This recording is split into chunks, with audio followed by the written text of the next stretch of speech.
watching. And now the band. We're here with Rick Jimenez from Extinction A.D. Rick, thanks for taking time out of your Sunday morning to chat with me. Yeah, man, I'm psyched. I'm happy to be here. Yeah, so you guys were M struck, or you guys were on Unique Leader, and now you're going with M Theory, right? Yep. It's I guess it's not super new, but it still feels relatively new at this Yeah. point. How new is it? I think we secured the deal. Oh, I guess it might have been early January. The whole thing came together really quick. I was away in Puerto Rico with my wife right after Christmas, and that's when we kind of put the whole thing together. I went on vacation and did work the whole time. Dude, I'll tell you, that's how it fucking happens every time. Like if I want to get busy, I book a vacation, and then Yeah. everything happens. Fuck. I had plenty of time to vacation properly as well, so it was just a few hours here and there, or doing some song editing, mix approving, and then working out this new deal. Hell yeah. That's cool. It's exciting. It's exciting for me. You know, I'm a fucking longtime XAD fan, and another new album is like, Well, we had this idea for a while. I think even predating To the Detested, and then we just kind of ditched the idea. And as we were just kind of existing through 2025, the idea came up again of doing something, I quote unquote DIY, where we, you know, recording everything start to finish ourselves, which we do a lot of that stuff ourselves as it is, but the difference of 100% by yourself or doing some stuff alone and then heading into the studio with, real professionals makes, it's a quite a different process. And the idea of doing singles and releasing one song a month for a year, like I said, it's been an idea that's been floating around for, yeah, I guess a year and a half, 2 years. And it seemed like that's where things were heading with us. Like, oh, this would be a fun way to do this. I had a bunch of songs piled up, but musically, but not lyrically. All this stuff, and Ian, our guitar player, he's doing the recording, and all the mixing.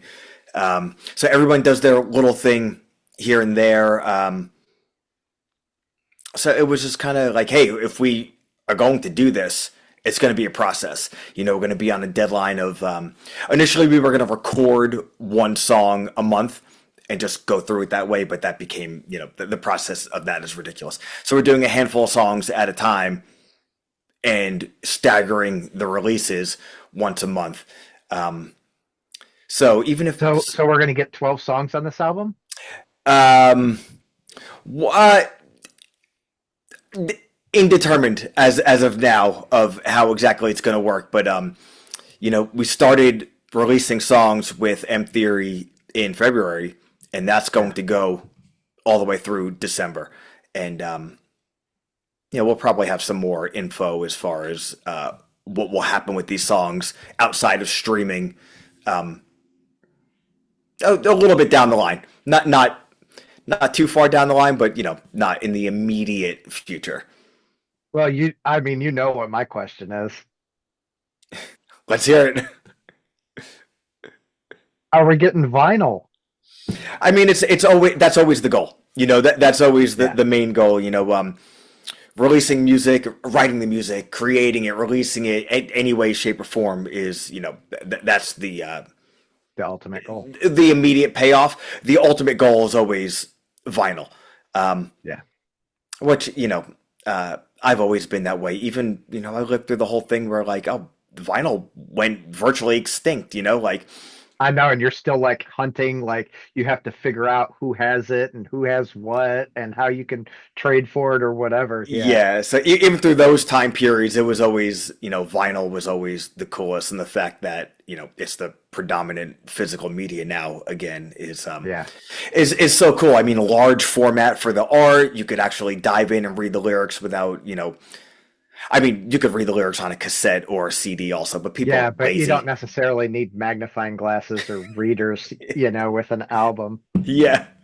So, well, so, it's interesting that you guys are doing a single a month, right? Like I've talked to I've talked to a lot of different PR people about like strategies with releases, and it's really interesting that I think bigger artists, I say bigger, like a lot of pop artists or artists that have a lot of money behind them, they do the single a month strategy until everything's out and then they release the album.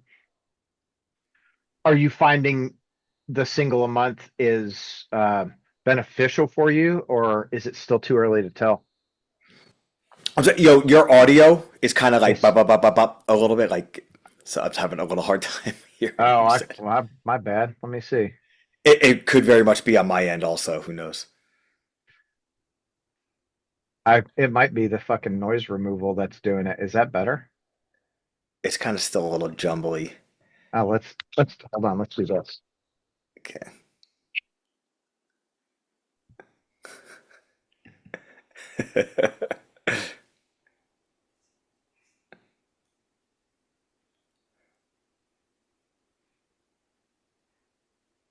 All right. All right. How's this? Is this any better? Yeah, yeah. Okay, good. Like, thank God. So are you with the Oh, single? I still got it a little bit. It's kind of a little bit. Oh, I wonder fuck. if it's on my end. I don't know. Let's try it with no headphones and see if that helps. Okay, let's see. We're gonna we're gonna figure this shit out.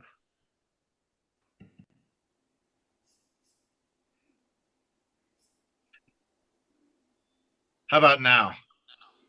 Yeah, it's still kind of doing it. It's just kind of like a. I wonder if it's on your end. Okay, give me 1 second here. I'm sorry about this. No, you're good. Oh, there we go. Better? Yeah, Okay. who knows? Yeah, whatever. It works itself out. Yeah. Okay, I'm sorry. Just say that one again. Okay. So, damn. Okay. Uh, so talking with a lot of different PR companies, it seems like the artists that have a lot of money behind them prefer to do the single a month strategy. Are you finding it better for you, or is it the same, or is it do you think it's still too early to tell? It's too early to say if it's better or worse. Just the fact that it's something different has made it fun. Uh, you fall into the cycle of you record a record, you wait a month or two or whatever, and then when you're announcing the record, which I guess usually like 3 months before, you put out a single, and then a month later you put out another single, and then on the day of release you put out a third single, and then everybody gets it, and it's the day of release, so that third single is the same as the remaining songs on the album. So even if it's a single, it kind of just falls into the rest of everything else. So it's like putting out two singles, then you release the album, and then you just kind of exist. The old way it would be like, yeah, then you start, we tour and we go hard, and it's like not only do we not tour full time anymore, like, nobody tours full time anymore for the most part. And I won't get on my giant soapbox of the dwindling of the middle class in the, not just America, but the world.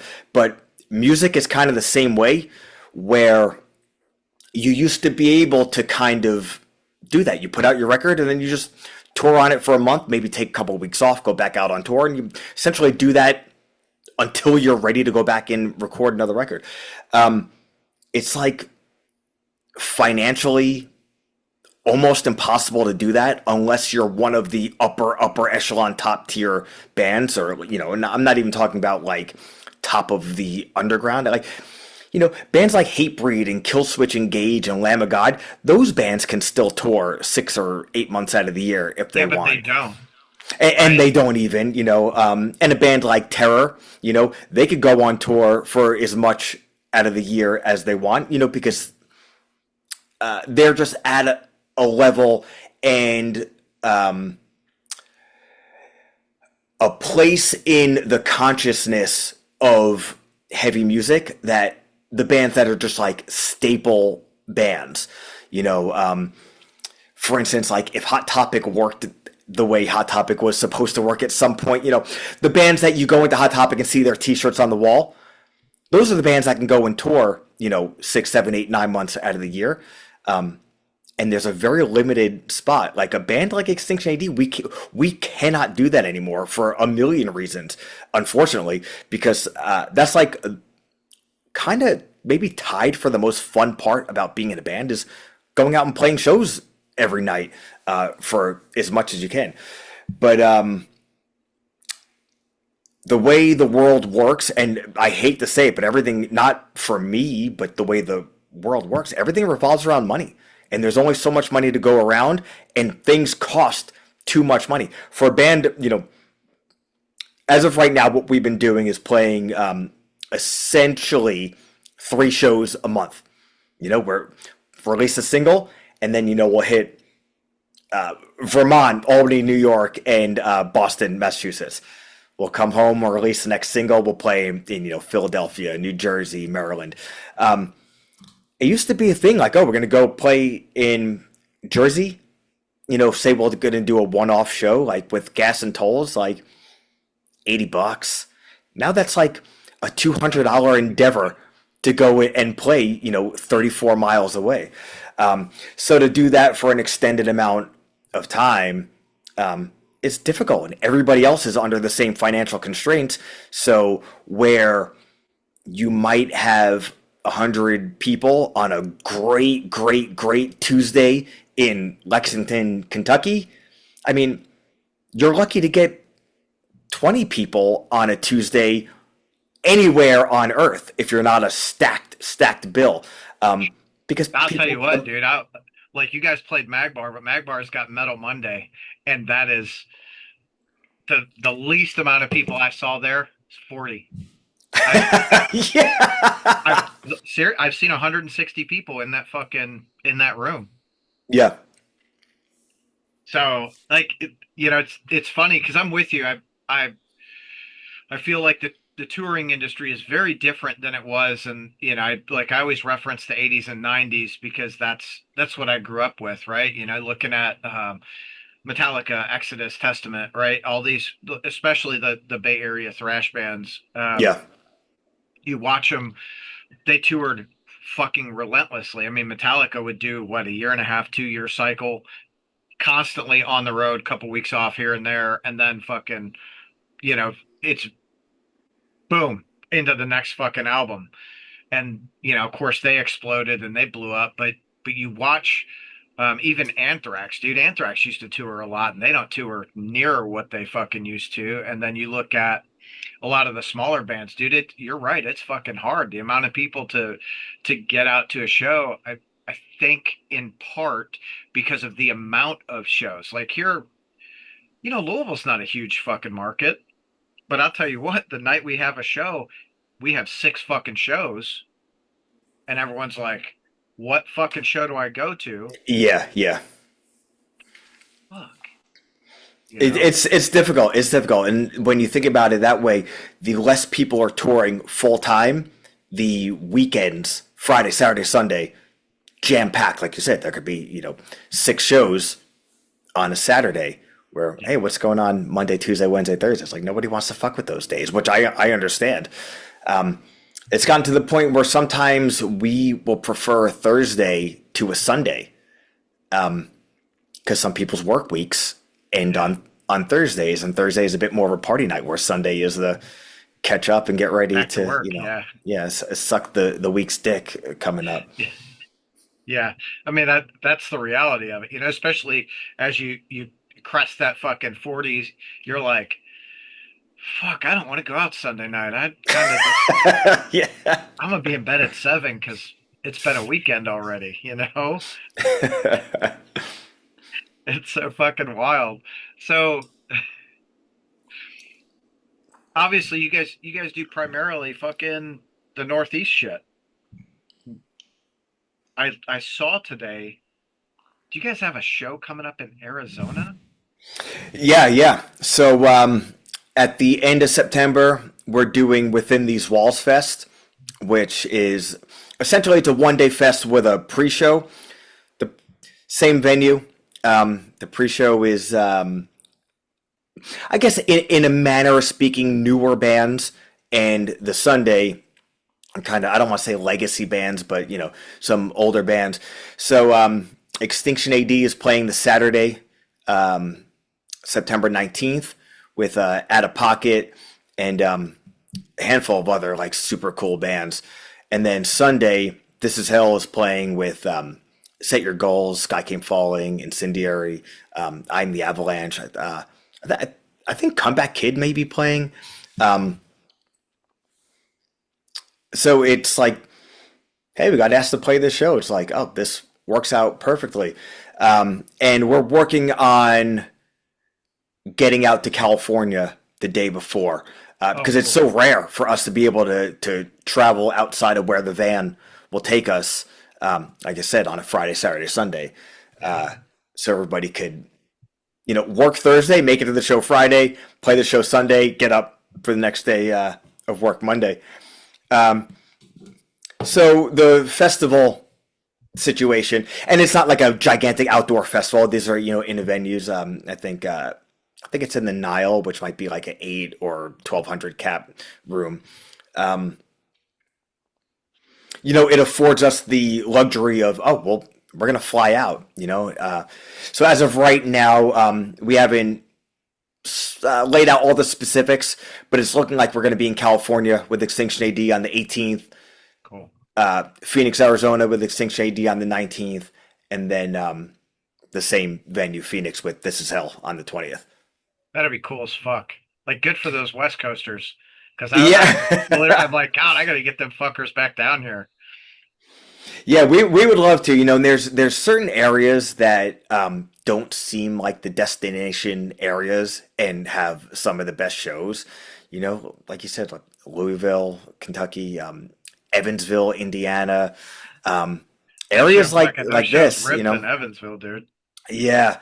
So we'll hopefully find a way to get back there in the foreseeable future.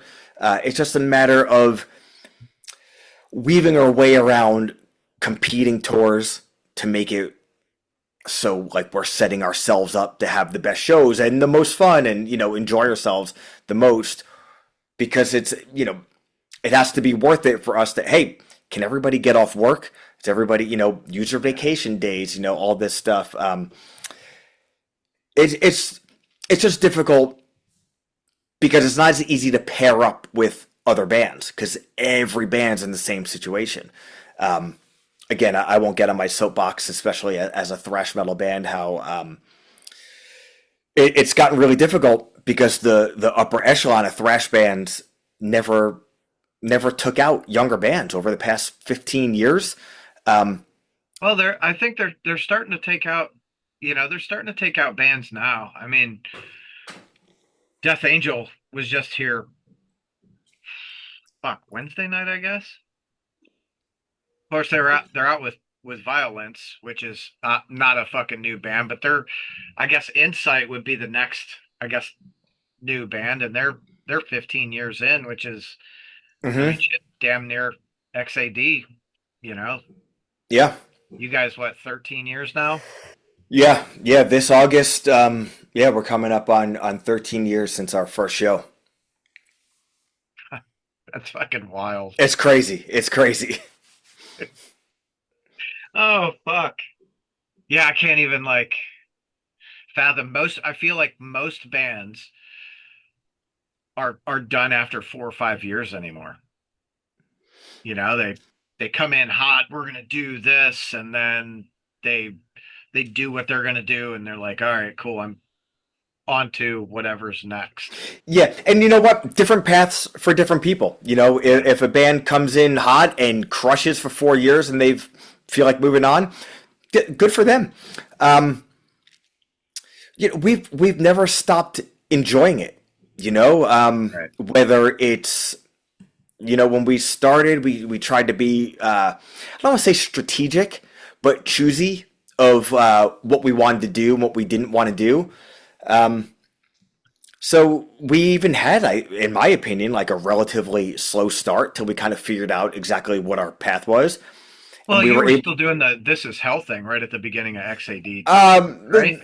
They almost overlapped, but not exactly. You know, this held played a show in June 2013, and even though we didn't make a thing of it, to us we knew we were chilling out at that point. Yeah.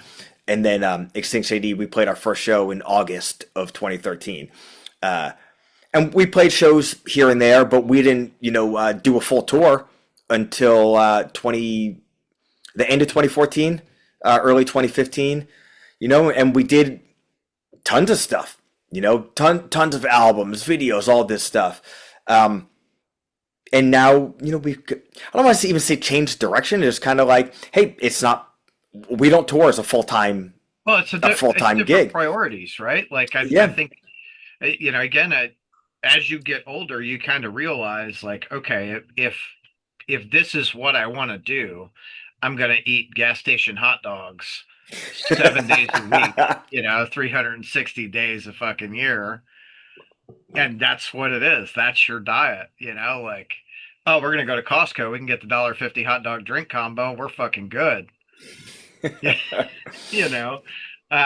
Or we're gonna get married. We're gonna fucking have a life together and not each have our lives. yeah, yeah.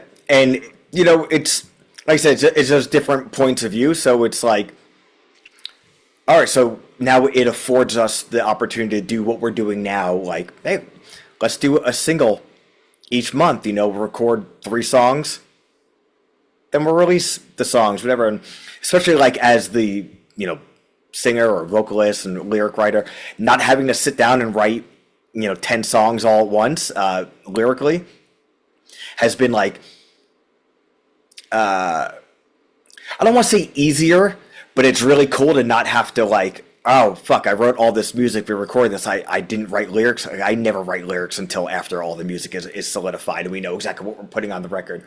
So it's like, all right, I have like a month or whatever to write 10 songs of lyrics. It's like, oh, so you're just like in the most shit dark spot in your entire life for a month because all you're doing is like writing about all this like negative shit. Where now, I could write a song and take 6 weeks off, and then I'll just bang out 2.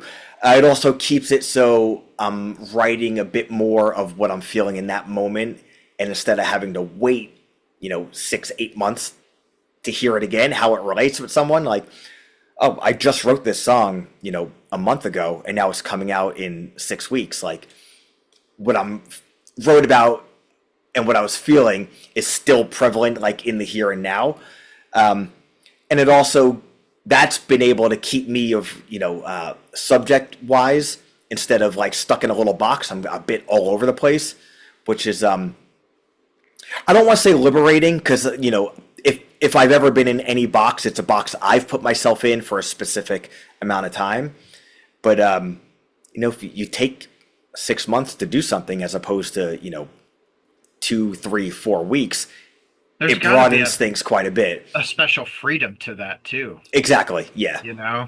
which is I always found it kind of hard or wild to think like band writes music, goes to the studio, and then they're like, okay, lyrics now. What? Every time we write an album, I always say, oh, I'm going to stay on top of it. I'm going to write lyrics once the song is done. And I haven't done that probably in 18, 20 years at this point. And I know I should, but doing it the way we're doing now, it's like, all right, well, the music's been done for a while. And then it's kind of like, I have to relearn it to record it. They have to relearn it to teach this person, that person, that person how it goes. And then like, oh, wait, we're going to play this song live. I need to relearn it again. So like, I'm relearning the song on guitar and, other instruments a handful of times. So it's like, oh, I remember when I wrote this, like this was the feeling I had. And then it's like, oh, that's what the song is about. Now it's putting, pen to paper and verbalizing what the music already kind of was in a way. Right. Huh. That's funny. So I think, just kind of referencing back to the losing the middle class of bands. How are you guys? I've talked to a number of bands that they're recording it themselves, doing everything themselves, and then licensing the music to labels to put out, right? Is that how you guys are doing it, or do you have a different structure?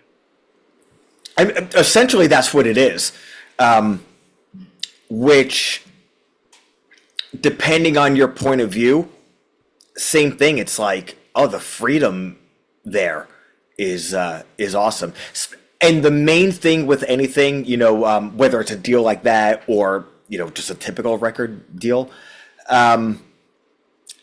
if both sides are transparent with what they want and what they're looking to get out of it, you can make anything work. Yeah. And that's rare, but what's cool for us is so far every label that Extinction A.D has worked with has been upfront, transparent, and super cool. Dude, Unique Leader was like unbelievably generous when it came to everything. So easy to work with.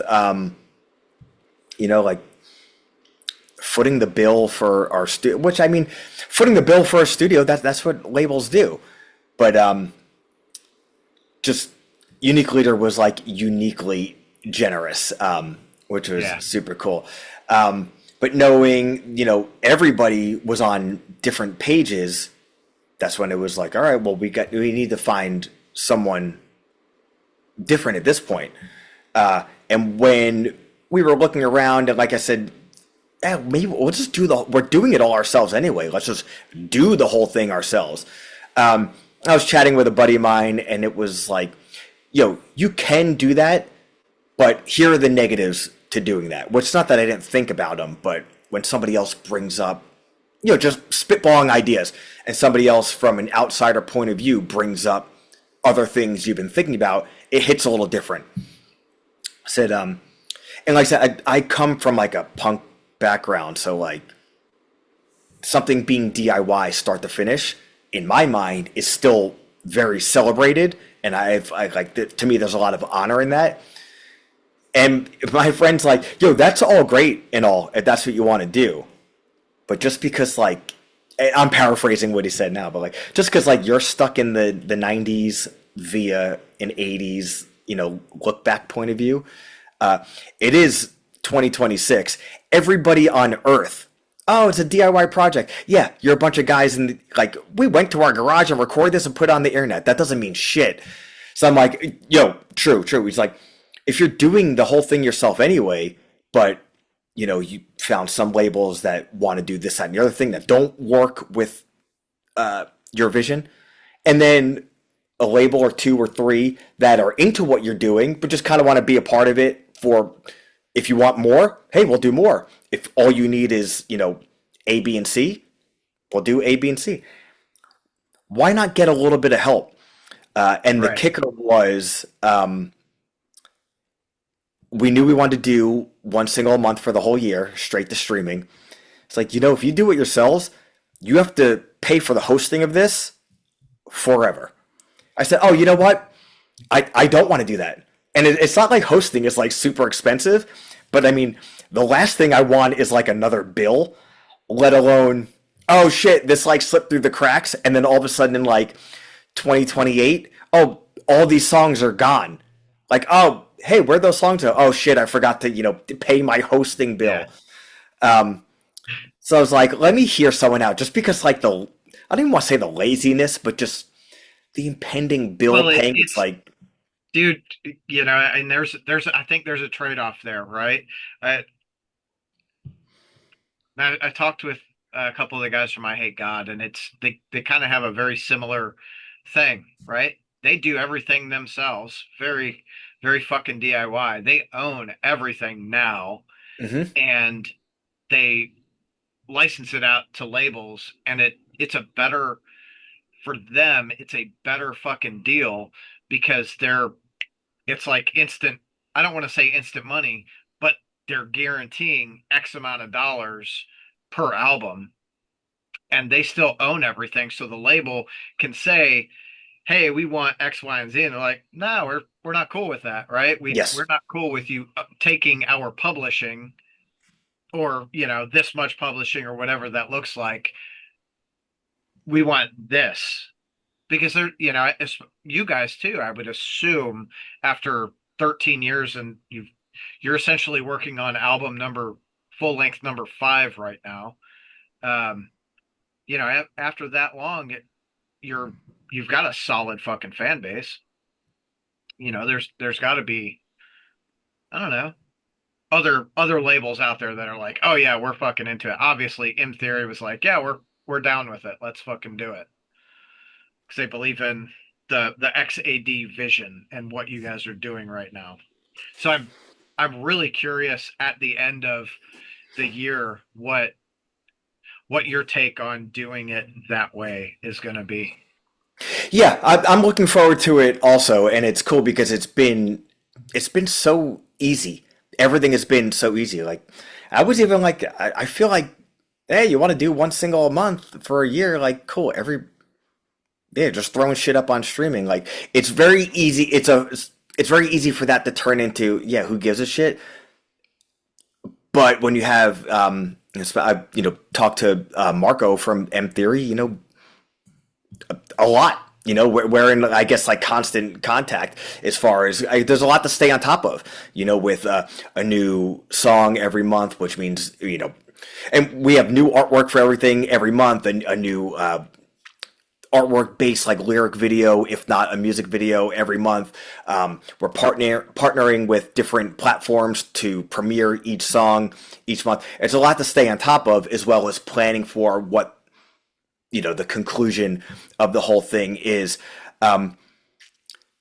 So in some ways, it's more work and cooperation with the label, as opposed to, oh, hey, here's a couple of bucks, go to the studio when you're done with the record, send us files of your masters and your artwork, and then we'll get back to you in a couple of weeks, or a month or 6 or whatever, and oh yeah, here's a couple of CDs and some records. Like, okay, see you later. I'll see what happens.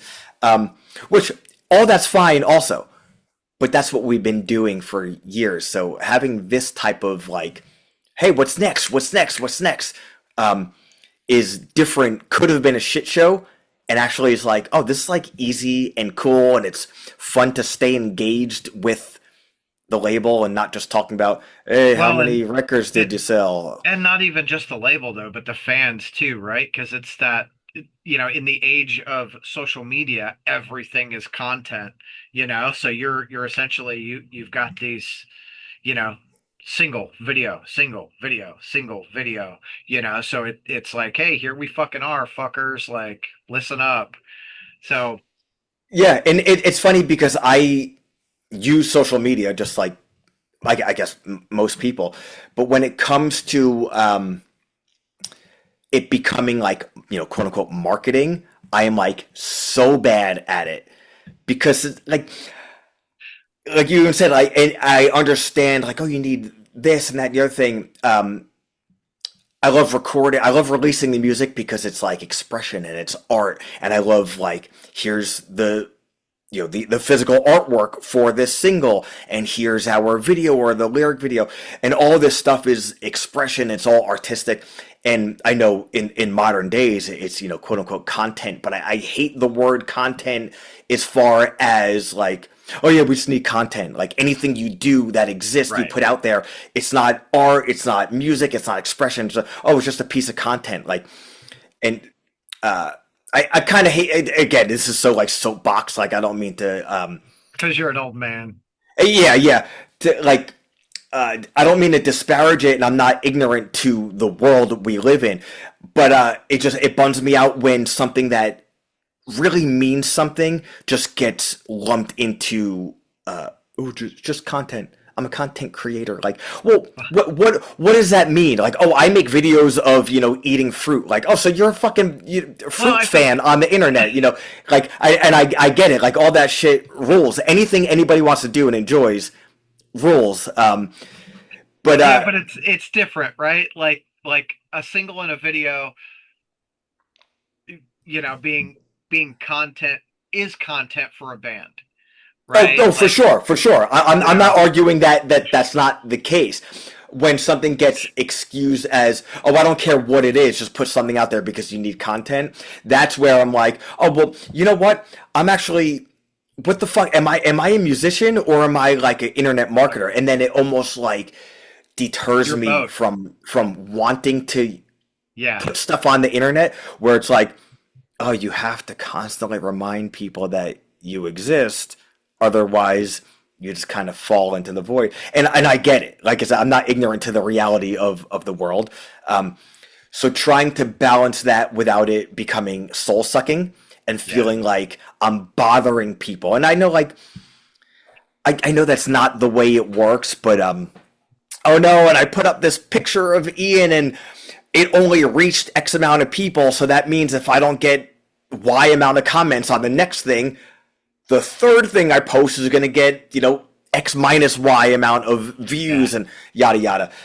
That shit drives me crazy where it's like, oh man, I just want to fucking chug on this D chord and have people be like, yeah, that fucking rocks. Yeah, and that's okay, right? Like I think because I'm the same way. Like I don't want to fucking get on there and just be like, here's a picture of me taking a poop, reading this great book. Like, who fucking cares? You know what I mean? Like I want, Yeah. when I get on there, I don't want bullshit. I'm like, I get on social media and I'm like, what's this band doing? What's that band doing? Oh fuck, Yeah. new shirt design, new album.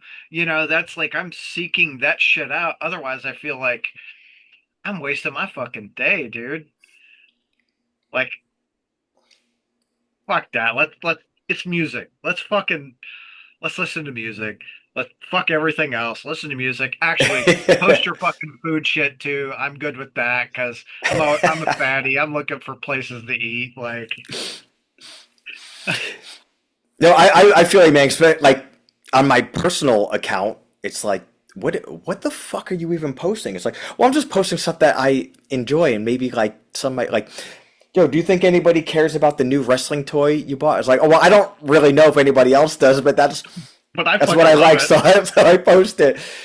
Yeah, and I try to be a bit more like, what could I need to put something up on the band. I want people to pay attention to this single we just put out, but I don't want to like just bother people with like I Yeah, name bullshit. But again, it is the reality of the world that we live in. dude, So.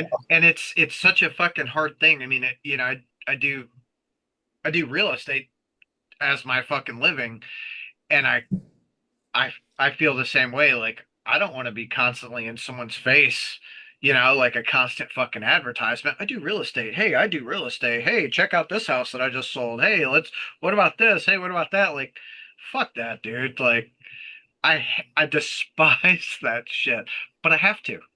Yeah, yeah. It's a little bit of a tangent, but I got into personal training. Oh fuck, maybe almost 10 years ago now.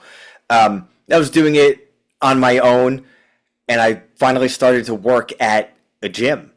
And I realized real quick, which I don't know how I didn't realize this prior, but like, oh, when you make this your main job, oh yeah, I'm a personal trainer. Like, yo, you're a salesman. I said, Yeah. oh my God, yo, I hate this. And it like really kind of, I don't want to say destroyed, but like took an axe to my passion for personal training. Where it's like, yo, I'll do this on the side, but I can't do this for a living under somebody else. because I can't be a salesman. Like it's just Well, I it's not in my nature. And it's funny because my wife always says like, yo, if I wind up in like you and I, we're talking about Extinction AD, something I just love and I care about, I might wind up coming across like a salesman, but I'm not actually trying to sell anything. I'm just psyched about something. Like, oh, you want to know? that's Let me tell you about this. Let me tell you about that. Where once it becomes like the job and the obligation, then I'm like, you're kind of killing my interest for it. yeah. Well, yes, right. Like obviously, real estate. I do sales, right? But I am very much Hmm. same way. I've tried sales jobs before. I fucking hate it. The thing I like about real estate is I'm not selling you the fucking house. The house sells itself. I'm just guiding you through the process, Hmm. right? Which I think for you as a personal trainer, you fucking love personal training, right? Like, look at you, always fucking ripped. Like, going to the fucking gym 72 hours this week. Like, what the fuck? Um, but it's it's finding that passion and translating it. Like, you don't, as much as you are a salesman, you don't have to be the used car salesman. Oh, dude, if you don't eat fucking 7 ounces of protein the first thing in the morning, like, I don't fucking know. I don't know that shit. I'm fat. Like, I fucking went on a bike ride this morning and was like, dude, I did 7 miles. It was great. Uh, fuck, I don't know. Here we are in a fucking sales tangent. You're in a band. You're a Yeah. fucking salesman. I know. It's Like, crazy. like, so how is that? How does that translate at a fucking live show for you behind the merch booth? You know what? My point of view is so skewed because same thing. Like we hardly ever travel with a separate person to sell our merch. Right. We play no matter what slot we're in. We, if we're headlining, it's simple because then we play. I leave my shit on stage. I'll run and then I'll sell T-shirts and stuff. If we're not headlining, I'll pack up as quickly as I can most of my stuff or some, and I'll be like, "Yo, I gotta run the merch," and Tom, our bass player, winds up packing up the rest of my shit. Um, I think that's another thing. If I'm sitting behind the merch, I don't think of myself as a salesman. I'm just there if you like the band or whatever. But it's also like I'm excited to be there, and if Yeah. anyone like, oh hey, so like, what's this? If they don't even know that like where one of the band's playing, like, oh this is our shit. Oh, you in the band? Like, oh yeah, I'm playing the band. Like, oh, cool. What's it like? Like, oh, you want to talk about something I care about? Let's fucking go. Um, so I guess it's almost like backdoor because I never think about it as that. I don't, dude. Maybe I'm like a raging egomaniac, and they're like, "Hey, tell me something about yourself," and I'm like, "Yeah, here's every piece of information ever. I can't stop talking about myself." You're human, Um, dude. Literally, that's how everyone is. I, It's so funny because you're like, whenever you meet someone, you don't talk about you, you ask about them. I want to know about you. And they're like, oh, in the second grade, I broke my toe and it made me piss my pants. So, yeah, like, what the I mean, it's the yeah, reality. You yeah. know what I mean? Yeah, again, and like yeah, I come from punk, and then into hardcore and all this stuff. So it was never weird for me to be like the band member selling the shit. Where especially like, at lower levels of metal, it's not weird either. But if we play like a bigger show, sometimes people are like, "Oh, weren't you just up on stage?" It's like, "Yeah," and you're selling T-shirts. That's like, yo, Yeah. it's not a meet and greet, but They're like, I'm but it's happy. fucking cool because you were playing and now I can talk to you. I'm happy to meet and greet or be greeted by anybody, but I don't think of myself as that type of guy. But like if somebody else is excited about that, hey, super cool. I'm probably more excited than they are. And I guess that's why it goes into, oh, I guess when you're there, you're the salesman. It's like I kind of feel like, oh, if I'm there, I'm No, kind of like just no, wound up you're a in salesman. retail real quick. You don't think about it. You know what I mean? Like, Yeah. that's exactly what you're doing. You're a salesman up on stage. Like, listen to our fucking rad songs and then buy our fucking t-shirts because that's what we're doing here. Okay. Yeah, and even that, like, I guess that's the way I guess I get into selling anything. It's almost like there's no pitch. It's just kind of like, oh, you're here for something. This is what we fucking got. And then at that point, you take it or leave it. Especially like lyrically, you know, I kind of take it. I don't anymore. I took it for granted for a while that like, oh, I assume everybody or the majority of people that are at our shows are probably ideal wise in the same spot I am, and like, oh, yo, not the case. And the last thing I ever want to do, especially because like the goal of my band isn't to sell on someone. Hopefully people like it because it's more fun if people like it. If they don't, that's fine. The goal is just to do it. So I'm not in any band, but especially not in Extinction A.D. to like become the biggest band. Right. Not my goal. What I rather do is relate with people that feel the same, an inclusive vibe. So, long story long, I'm very open about what our band is about on stage, more so now than ever before. Because like, not I was ever hiding anything. To me, our lyrics are very, very out there. But the thing is, Yeah. I come to realize more and more people don't pay attention to the lyrics. No, But but the music is so fucking rad, like it's okay. which to an extent, to a large extent, yeah, totally. Nowadays, I don't want the wrong type of. You know what? I don't want assholes and shitheads and jerk offs to be a part of our family. Right. So I will make sure I'm very open about what this band is about on stage. And a lot of times people would be like, oh, I was really into this band until they started explaining what their songs are about. And to me, like, yo, totally fine. And I'll say this often too, we're not for everybody. And to me, that is fine. Like, my band does not need to be for everybody. Right. That's the best thing about fucking music, right? Is like you make music that you want to fucking make, and it connects with people, and it connects with the right people, right? Because Yes. you don't have to connect with fucking everyone, or else you end up going, oh man, I know we started out like Master of Puppets and Ride the Lightning and Kill 'Em All, but then oh man, one was so good. We're gonna write a fucking Black album, and we're gonna, really encompass the masses. And you start losing what the music is or was, right? And it's such a different world, and that I think is the great thing about music is there's so much music, and it's okay to like what you like. You don't have to fucking like everything. Agreed. And I love the Black Album. Um, and but Metallica, my favorite band of all time. There's some Metallica records I don't want to listen to. All of us feel that way. And sometimes it's that riff is fucking whack, but a lot of times it's like, yo, what is being said over these songs? Like, this means nothing, or this means bullshit. And that goes to a lot, like, and there's a lot of bands I absolutely love on a surface level.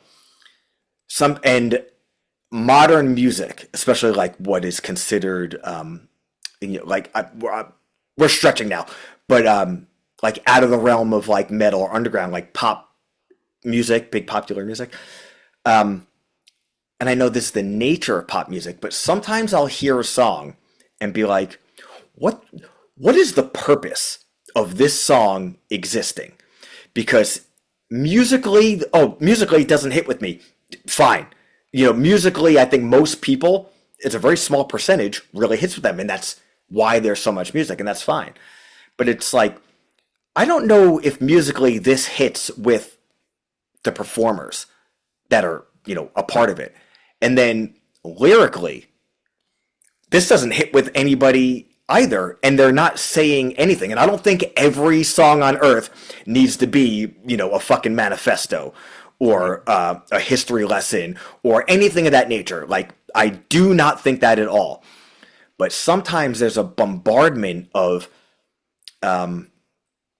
say I'm spending, 2 hours in, there's this like rad store that I go to, let's say like once a month, once every 6 weeks, called Retro Relics on Long Island. It's like a vintage toy, comic, collectible shop. Sometimes I'll go in there for like 2 hours and just dig through discount comics. And there's just like the radio is playing. And there'll be like 2 hours of, there was not one song with a fucking sliver of substance that played for 2 hours. And again, pop music, it's fine. But is it fine? Not for us. Yeah. So I admit I am a bit of a snob when it comes to stuff like that, and not for everybody all the time, but for myself. I know that at bare minimum, one of our songs has to be 100% sincerity. From every snare hit to, oh, there's a pause musically, to every single lyric. Now, that being said, not every single one of our songs is a manifesto or has the deepest meaning, but every one of our songs is 100% sincere to us. And that's even saying, and I get into social issues. Some people will say it's political. I don't believe I get into politics, but people use the word politics in lots of different ways. So that's totally fine. There's some songs on singles that have been released already. Truth or Consequences. In a nutshell, that song is about smashing somebody in the face with your fist. Hey, what's the substance behind that? Well, this situation and this situation and this situation made me want to deal with something this way. Is it the deepest thing on earth? No. Was it real life situations and real life escalations of a situation? Is it 100% sincere and passionate to Rick Jimenez? Yes. That stuff is like this. That's like the most important stuff on earth to me. It's the reason why I've dedicated every single thing in my life to be based around being able to sit down with a guitar one night, oh, that's sick, I'm gonna record it and turn that into a song, and then be like, yo, what does that bring out in me when I'm listening to it? Oh, it's about this situation, that situation, and this fist, that situation. That's what's going into that song. That stuff is so important. That's the reason why I've chosen the full-time jobs I do, because it affords me to be able to continue to write that music and write that lyric and record that and put it out there into the world, if for nothing else, my expression, and then to hopefully other people relate with that and that energy exchange. Even if it starts off, we put out on Spotify or Apple Music or whatever these fucking streaming platforms are. We did that from New York, and then somebody in Arizona hears it, and it's like there's an energy exchange through fucking the internet. And then, hey, guess what? In 3 months, we're going to Arizona, or whatever the math is on that. That person's going to have months and months of channeling, listening to a 2-minute song about smashing somebody because they feel like, oh, I've been in that situation. I didn't want to be in a situation like that, but I was, and I wound up having to smash someone. Or even if they didn't, they want to, and they can live through that, and they come to our show, and then, we're excited that we have the privilege to get up on stage and play these songs, because it's like, we already had so much fun fucking around in the basement or the garage and then recording it, releasing it. Now we get to go in like across the country and play real loud, and somebody else is there. So our energy is going to hit them when they already had the, internalization of that song, and they give it back like, Oh, so we just have this circle of like unadulterated like passion and sincerity and like that's to me that's the most important thing on earth. That is the ultimate evolution of the human brain. It's not money, it's not fame, it's not power. It's connecting with somebody on a primal level, but having millions of years of brain evolution to have like enjoyment from it and gratification and this kind of like intangible energy exchange. And that might be some kind of weird like metalhead scumbag take on some hippie energy, but dude, like to me that's the point of like, dude, you know, that's it. human evolution. It's to me, music is it's that thing that I'm most likely to connect with people about. It's always been like that. Like the two things that I find I connect with people about the most are food and music. Like I know so many people they do movie quotes and I've probably seen the movie, but I don't fucking know. Like but let me scream out some fucking lyrics, or walking through a mall, or I say a mall.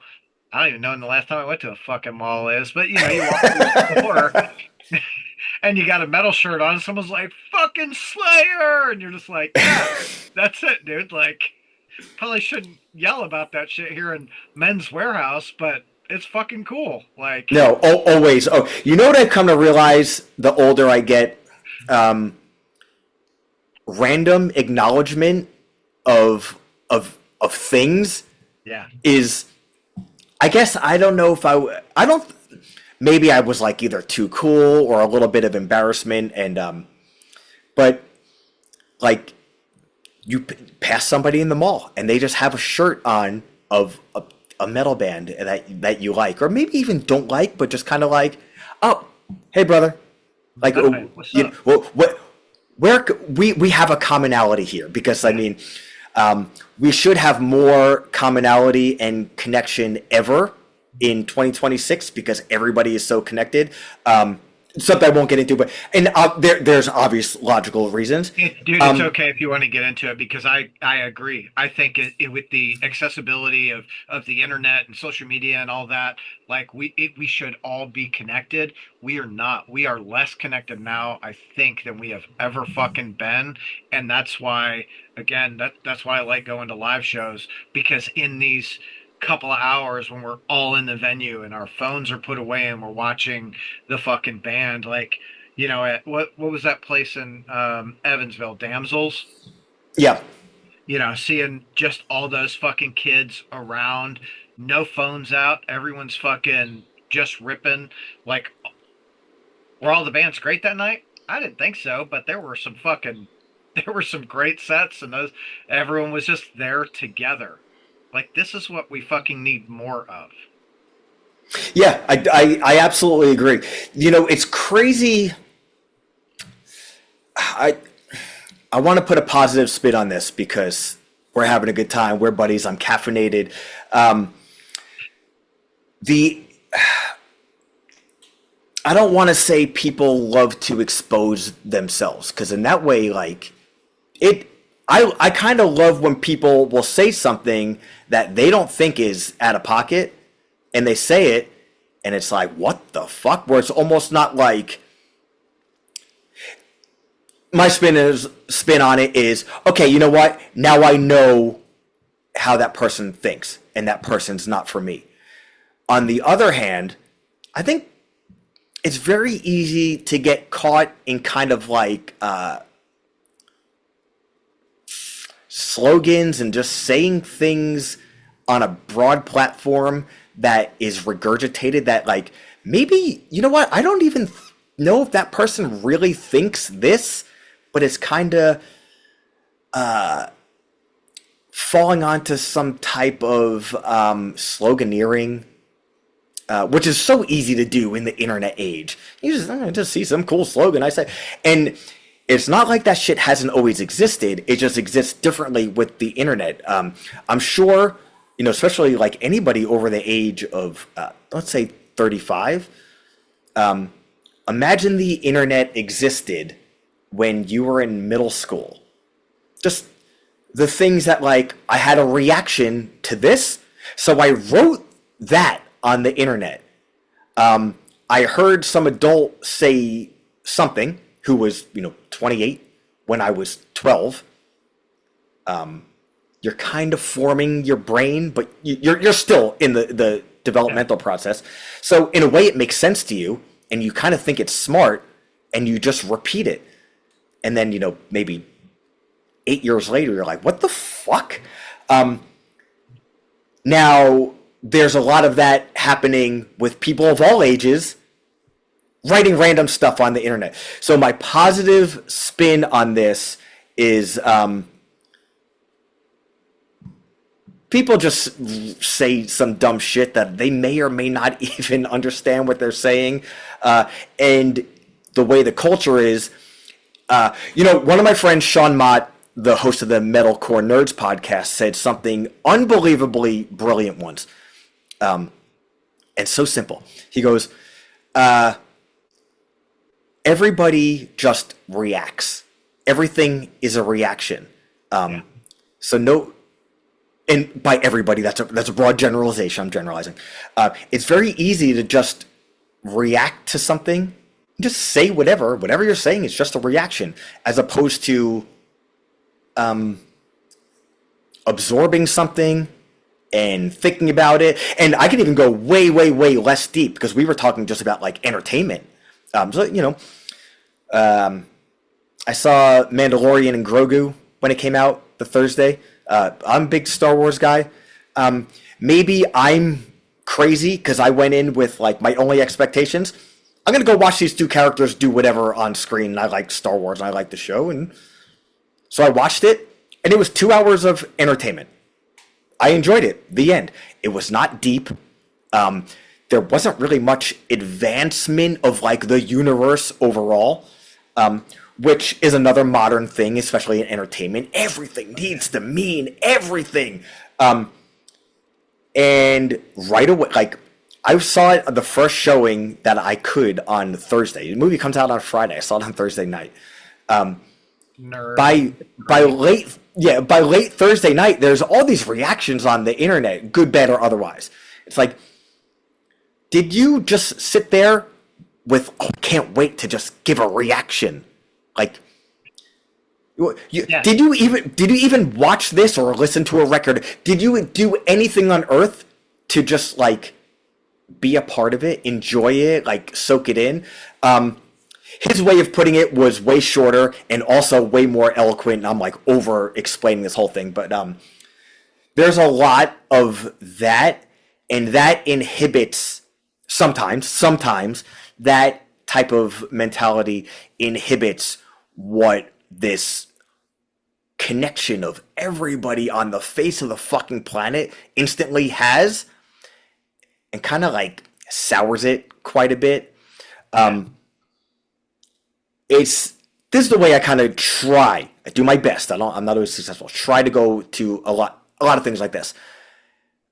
Understand the reality of situation, positive, negative, and otherwise. Absorb that, and then take what I find conducive of whatever it is and use that the best I can. So yes, the internet and the connectivity of the world right now has so much negativity, and understandably, And to your point, I think a lot of it is like people say shit just to get a reaction. Oh, it was so weird. It's so fucking weird, man. Like that point of view is so strange and like so second grade. This isn't new by any means, but I just remember still the first time I heard this term, so it's years ago now, and I was like, what? And then I realized, like, oh, that's a thing. Like, oh, is this post just rage bait? Because if so, it was excellent. Like, that was the first time I heard the term rage bait. Then especially somebody saying, is this that? and then complimenting it for it, like, oh my God, like, yo, what the fuck on earth have we been reduced to?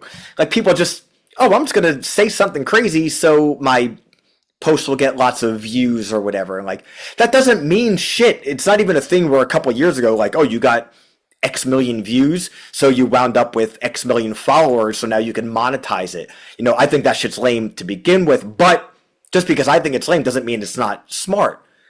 Sure, that's smart. That's not even the way shit works anymore. And I even know this now from our firsthand experience when we put out the second single from what we're doing, Thaw, with the lyrics and the video. It got on social media, not even ours, but like the Lamb Goat post and the PRP post, all these things got thousands and thousands of like, you know, engagements. It didn't matter, you know, like it's not like the video got more views or the single got more plays or our Instagram got more followers or there was most important, not like there was like more people at our shows or anything. It was just like, oh, hot button issue. This band wrote a song about, you know, ICE and police and immigration. So everybody's got to chime in on this side, that side, and then just, you know, edgelord comments and all this stuff. But it doesn't mean shit. So like when someone's like, oh man, like you see that post about your song, it's like the engagement's like crazy. I said, I saw it once when someone said, oh, there's like a whole bunch of comments on this. I said, cool, I'm not going to read it. Cause like, especially like on social media and not ours, you know, and it's not like, oh, I don't want to read anything negative. If somebody wrote on our page, like, you fucking woke lefty losers, I'd say, hey, you could think what you want to think, and I'm gonna write that on every fucking post. Yeah, you fucking woke lefty losers. That's actually the name for our next record. Yes. But I said, oh, like I know how the internet works. Like I don't care. And it's like, oh, some people are like defending you. It's like I don't need. None of it. Did anybody write? Oh, cool song, sick riffs, fun video, nice band. Like, oh, I don't know. I don't remember. Like, then what the fuck does it matter? You know, if it's people like arguing and turning everything into other things. Like, oh, I don't care about that. It goes back to content. You know what I mean? Mm-hmm. Like, which is so fucking crazy. You know, you look at this is my issue with like news media is they do the way they title shit. It's very much like I'm gonna bait people into it. Mm-hmm. And most of the people that comment don't read the article, don't watch the video. It's literally just fucking fuck you. You're like, did you listen at all? Yeah. I'm a big wrestling guy, and the wrestling world is like, I think every like little, you know, niche culture on the internet is probably gross, but the wrestling internet thing is like the worst. I'm not even just talking about the people, but like the media behind it is kind of like, hey, here's like play fucking Ohio Valley wrestling. That's what you should do. Yeah. It's just exactly what you're saying. You know, the misleading headlines and a misleading thumbnail and a click here and nobody clicks the link and people are arguing about stuff where it's like you're dehumanizing these people when this was an article about like, oh, the finish of that wrestling match was really cool. But the headline makes you think it's something else and the picture makes you think it's something else. And these random people saying the worst things in the world about these like television personalities that they don't know. It's crazy. But yeah, it's strange, but the positive spin is like, yo, without the internet, I don't know if you and I would know each other. Right. You know, you might have wound up at one of the shows we were opening regardless and be like, oh, that band is kind of cool. Then I'll go check them out when they come through. But it's like, oh, well, we got to connect through the internet. So it's like, oh, that's our buddy Tom. Like, yo, we're coming through. Like, let's hang out here. We're going here. And then we'll see you 2 or 3 days in a row. And then we get to, you know, hang out on the podcast. So, I mean, stuff like that is the positive spin I try to put on Yeah. Well, things of that nature. you're absolutely right. You know, there's like I was talking to a buddy of mine yesterday. We've had friends for we were single digits, dude, and I'm 50 now. So a long time. And we probably lost connection for 15 years, 15, 20 years. And because of Facebook, we reconnected. So it was like, oh, that's fucking cool. This is a dude I grew up with that was my best fucking friend. I'd give anything for him. Like being able to like reconnect with him, and that conversation yesterday was he's like, dude, if I could get rid of all of the internet, because we started talking about AI, and I'm like, Mhm. fuck AI, I'm so over this bullshit.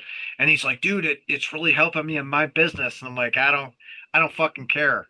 It's just like like I fucking hate it, dude. You know? Like, Yeah, and yeah. I think dumb tasks, maybe it would work. Like, oh, I need to send this email in 3 hours. Cool. Let's set a timer to fucking send, which is not really AI. But I don't want it Yeah, yeah. fucking predictive texting for me. Like, you know what I'm gonna fucking say? How the fuck do you know that shit? And I haven't even thought about it yet. Yeah. Like, no thanks. Like, there's a level, right? But it again, it goes back to like live shows. There's no fucking AI. We go to the show, everyone is literally there. They're they made a conscious choice to be at this show to enjoy whatever this is, whether it's I just want to hear the fucking riffs or the badass bass or the fucking thundering drums or the solos or I want the fucking socially conscious messages behind it, or you know what, I don't even care about the fucking that the lyrics aren't socially conscious. They're just, you're gonna yell about cutting my fucking hair all the time, or what's that what's that fucking no effects song, I gotta pee. I gotta pee. I gotta pee. I I gotta love no pee. effects. I gotta poop. Yeah, it's fucking me too, because Yeah, it's like dude. It might be the Star Trek in me, but I don't believe. Uh, no, let's stay on the positive way. The human experience must win. It must. It must. Even with depending on what you think, the tools of AI or the impending, we should be worried about this now. I don't think in the end, I think it'll be a bit of a fad, and I hope I'm right, because the human experience is the point of being human. I'm hoping it's one of those things we look back, we will be fucking dead as hell, but like history looks back at this time period like this was crazy and world threatening. This was crazy. Oh, and remember like AI, like people were afraid AI was gonna like kind of take over. Like, oh, now we use AI to do like the holodeck in Star Trek if you're a fucking dork. yeah. And the thing is like I'm with you. If it was up to me, like, yo, it's either all or nothing, then it's fucking nothing. Computers, technology, great, all this stuff, great, great, great. But AI is too much. But it's crazy because on the other hand, when I see like that dancing robot on the internet and then it falls down and people are laughing at it, I'm like, oh no, don't laugh at the poor robot. He's embarrassed. which which is crazy. I realize that's crazy. Like, Rick, you're a fucking fool. But again, I think it's like the Star Trek in me where it's like, well, Data is like a sentient like android, like, well, that's AI. It's like, yeah, but it's different. He's like, he just wants to be a person. But that's my utopian wannabe future. But I mean, Well, you go to you that know, future too. Guess what else doesn't exist? Like money doesn't exist. There's a way to exist without money, and I understand when we've been indoctrinated over fucking well over 2,000 years of the the commerce capitalist system. I get it. I get how it's so abstract to think that evolved humans can exist without that. I just believe we can. Um, I think and I believe that we can too, and it's I've thought like this for so many fucking years. It's like money is both like good and bad, right? Like the things that it affords us is nice, but some of the things that people will do for money is like, what the fuck, dude? and Like, how people will use their money. yeah, yeah, But and I shouldn't speak because like I mean, look at all the pedophiles in office. You know what I mean? Like, exactly. And I know I exist. We all exist in the capitalist society because we have to, whether we like to or not. But like I'm like a materialistic person when it comes to things that other people wouldn't consider like worthy. Like I know we're on video. If you could see, like I have, you know, how do I do this back? Comic books, toys, toys. Like I use money for like 4.5 inch pieces of plastic of men in their underwear and boots, and then well, you like can't see down here. It's all records. Like, yeah, exactly. And my records are downstairs by the record player. But it's like it's different to me. Money is a means to an end. yeah, And again, it's my point of view. I know this isn't for everyone. I'm not saying everyone should think like this, but there's if there was a way that I like to go and do things, but I want to earn my keep. Uh, but I want to do what everybody wants to do what they want to do. But I feel like obviously in our country, the world, but our country, there's like a money hoarding epidemic where it's like, well, that turns into a resource hoarding epidemic. And when it really comes down to it, in my opinion, the ultimate resource is time. And I think there's nothing more important to me than the usage of my time. And that goes along to like, well, how do you like to use time? Then it's the music and the connection and that whole thing. But like, um, well, I think that's where a lot of people like miss, right? There's a big miss because we're so focused on like making money and to pay bills and to go on vacation and to, eat fancy dinners and blah blah blah blah blah, which I am 100% guilty of all of those things. I love fancy dinners. I love mhm, going on vacation, right? yep. Like I love all of that. But you are 100% correct. The most valuable thing that we have is time. Once it's gone, you never fucking get it back. And that's conversation with my wife all the time is, what do you want for your birthday? What do you want for Christmas? What do you want? What do you want? Like, I don't care about shit. If I want it, I can buy it. Like, if you want to get me something that means something, let's have an experience together. Mhm. Let's, whatever that is, if it's going bowling or going to see fucking bands or whatever, but let's enjoy it together because the time we have is already limited because we're going to work and doing the thing and Yeah. you know like, that's my our 10-year anniversary wedding Hell anniversary yeah. is Good for you July. guys. That's great. So I was like, what do you want to do? We were going to go to Greece, but she got breast cancer at the end of last year and we dealt with that. So it's like, okay, what do you want to do? She's like, I don't know, you want to go to Vegas? I'm like, okay. So we start looking. She goes, if we go to Vegas, we're going to get married or, we're going to renew our vows to Elvis. And I'm like, fuck yeah. So we started researching shit. We found a fucking mini Elvis dude to fucking renew our vows to. And I'm like, yes, this That's is why I awesome. fucking married you. This is going to be so great. Like, That's cool. That'll be fun, man. fuck yeah. I want a little 3'9" Elvis. Like, he's fucking awesome. I didn't even know that was a thing, but I'm into it. Yeah, there's mini Elvis, there's a mini Kiss. So I I saw that and I'm like, who was it? Oh, they have a fucking mini Ozzy. Oh, I'm sure. I'm sure. I'm picturing that in my head. That's probably awesome. Fuck yeah. So, okay, so we know you guys have shows kind of sporadically over the next year, a few shows a month. Can we get you down here, maybe a long weekend, and maybe we are able to partner you with Ohio Valley Wrestling to fucking do something?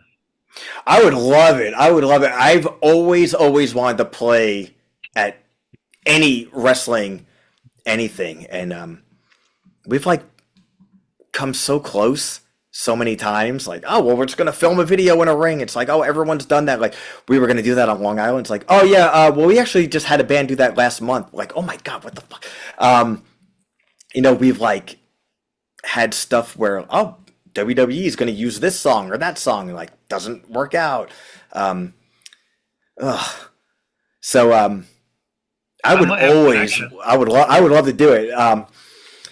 That's not impossible for us to get out there No, on a weekend. And this is the thing too. It's not like we're incapable of leaving our area. That's not on a Friday, Saturday, Sunday. It just needs to work out makes sense. with enough time and preparation and make sense. So it's definitely possible Well, I'm if the just right trying to speak it opportunity into comes up. existence right Yeah, now. I would love it. I would love it. We'd all love it, I'm sure. We're, And there's areas that are a little further that we haven't got to in a while that we've been trying to sort out. Like getting to North Carolina, it's a trip, but it's not like we can't do it. how far of a So drive is that from you guys?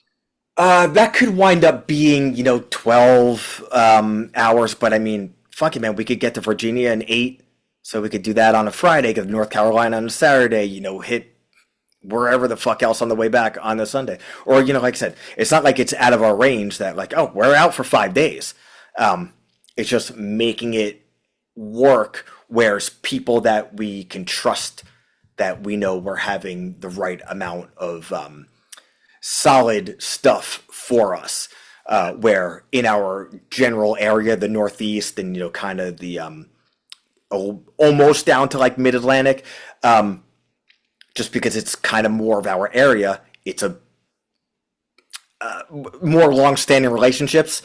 So like it almost makes it a little easier in a way, but it's just a matter of making it work. So if you have something in mind, especially, let me know. I have not solidified into our October yet. So I have a lot of things in mind. Is like yeah.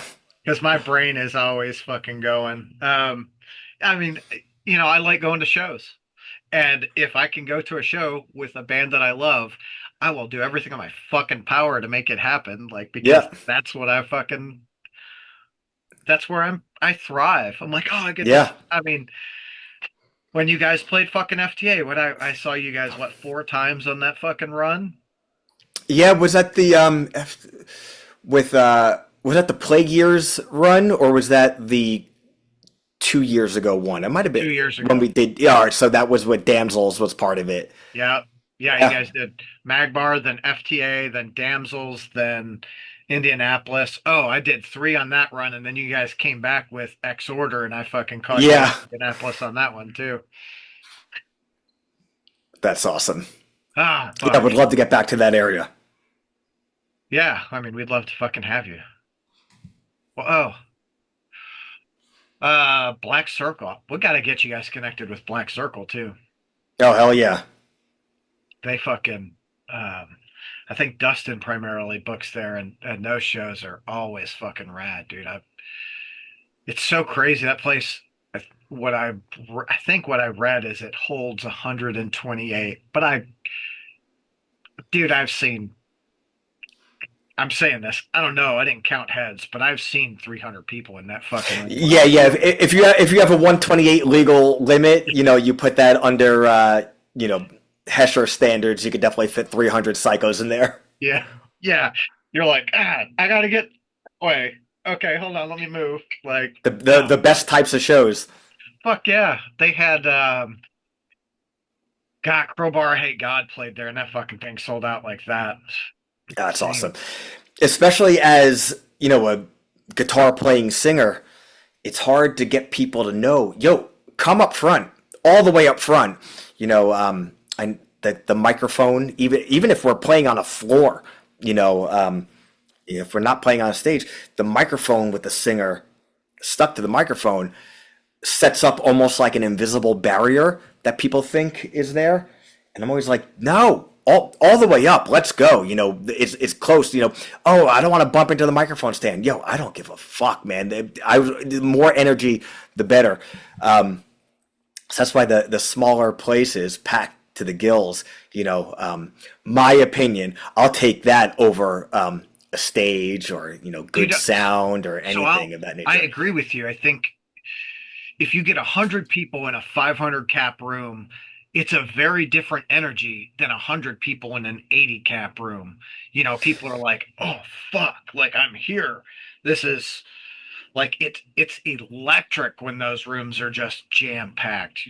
Yeah, dude, and I know this always seems like, to me, this seems like pandering to say, but I will take, I rather you play like a 500 cap room and there's 200 people there. 200 people, there's a lot of people. To me, any show somebody shows up to is a lot of people, because there's so many options of other things to do. And I just, oh, you're giving us your attention.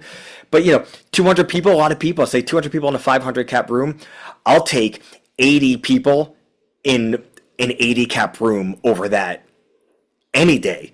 Just because it's, we're all one thing at that point. Well, it's not that we're not in the other way, but it's very easy for the horseshoe, and then, oh, well, I'll just go over here, and this person goes over there, and, like, I'll just hang out by the bar. Like, I'm happy for anyone to do whatever makes them happy at a show, but, like, that, I'm like a fucking broken record, man. Like, the raw energy, I want other people to have the same energy that I have, in that, genuine way, because then it's like becoming more than the sum of your parts is what that show becomes. And it's there's no performance, it's just a bunch of crazy people letting loose.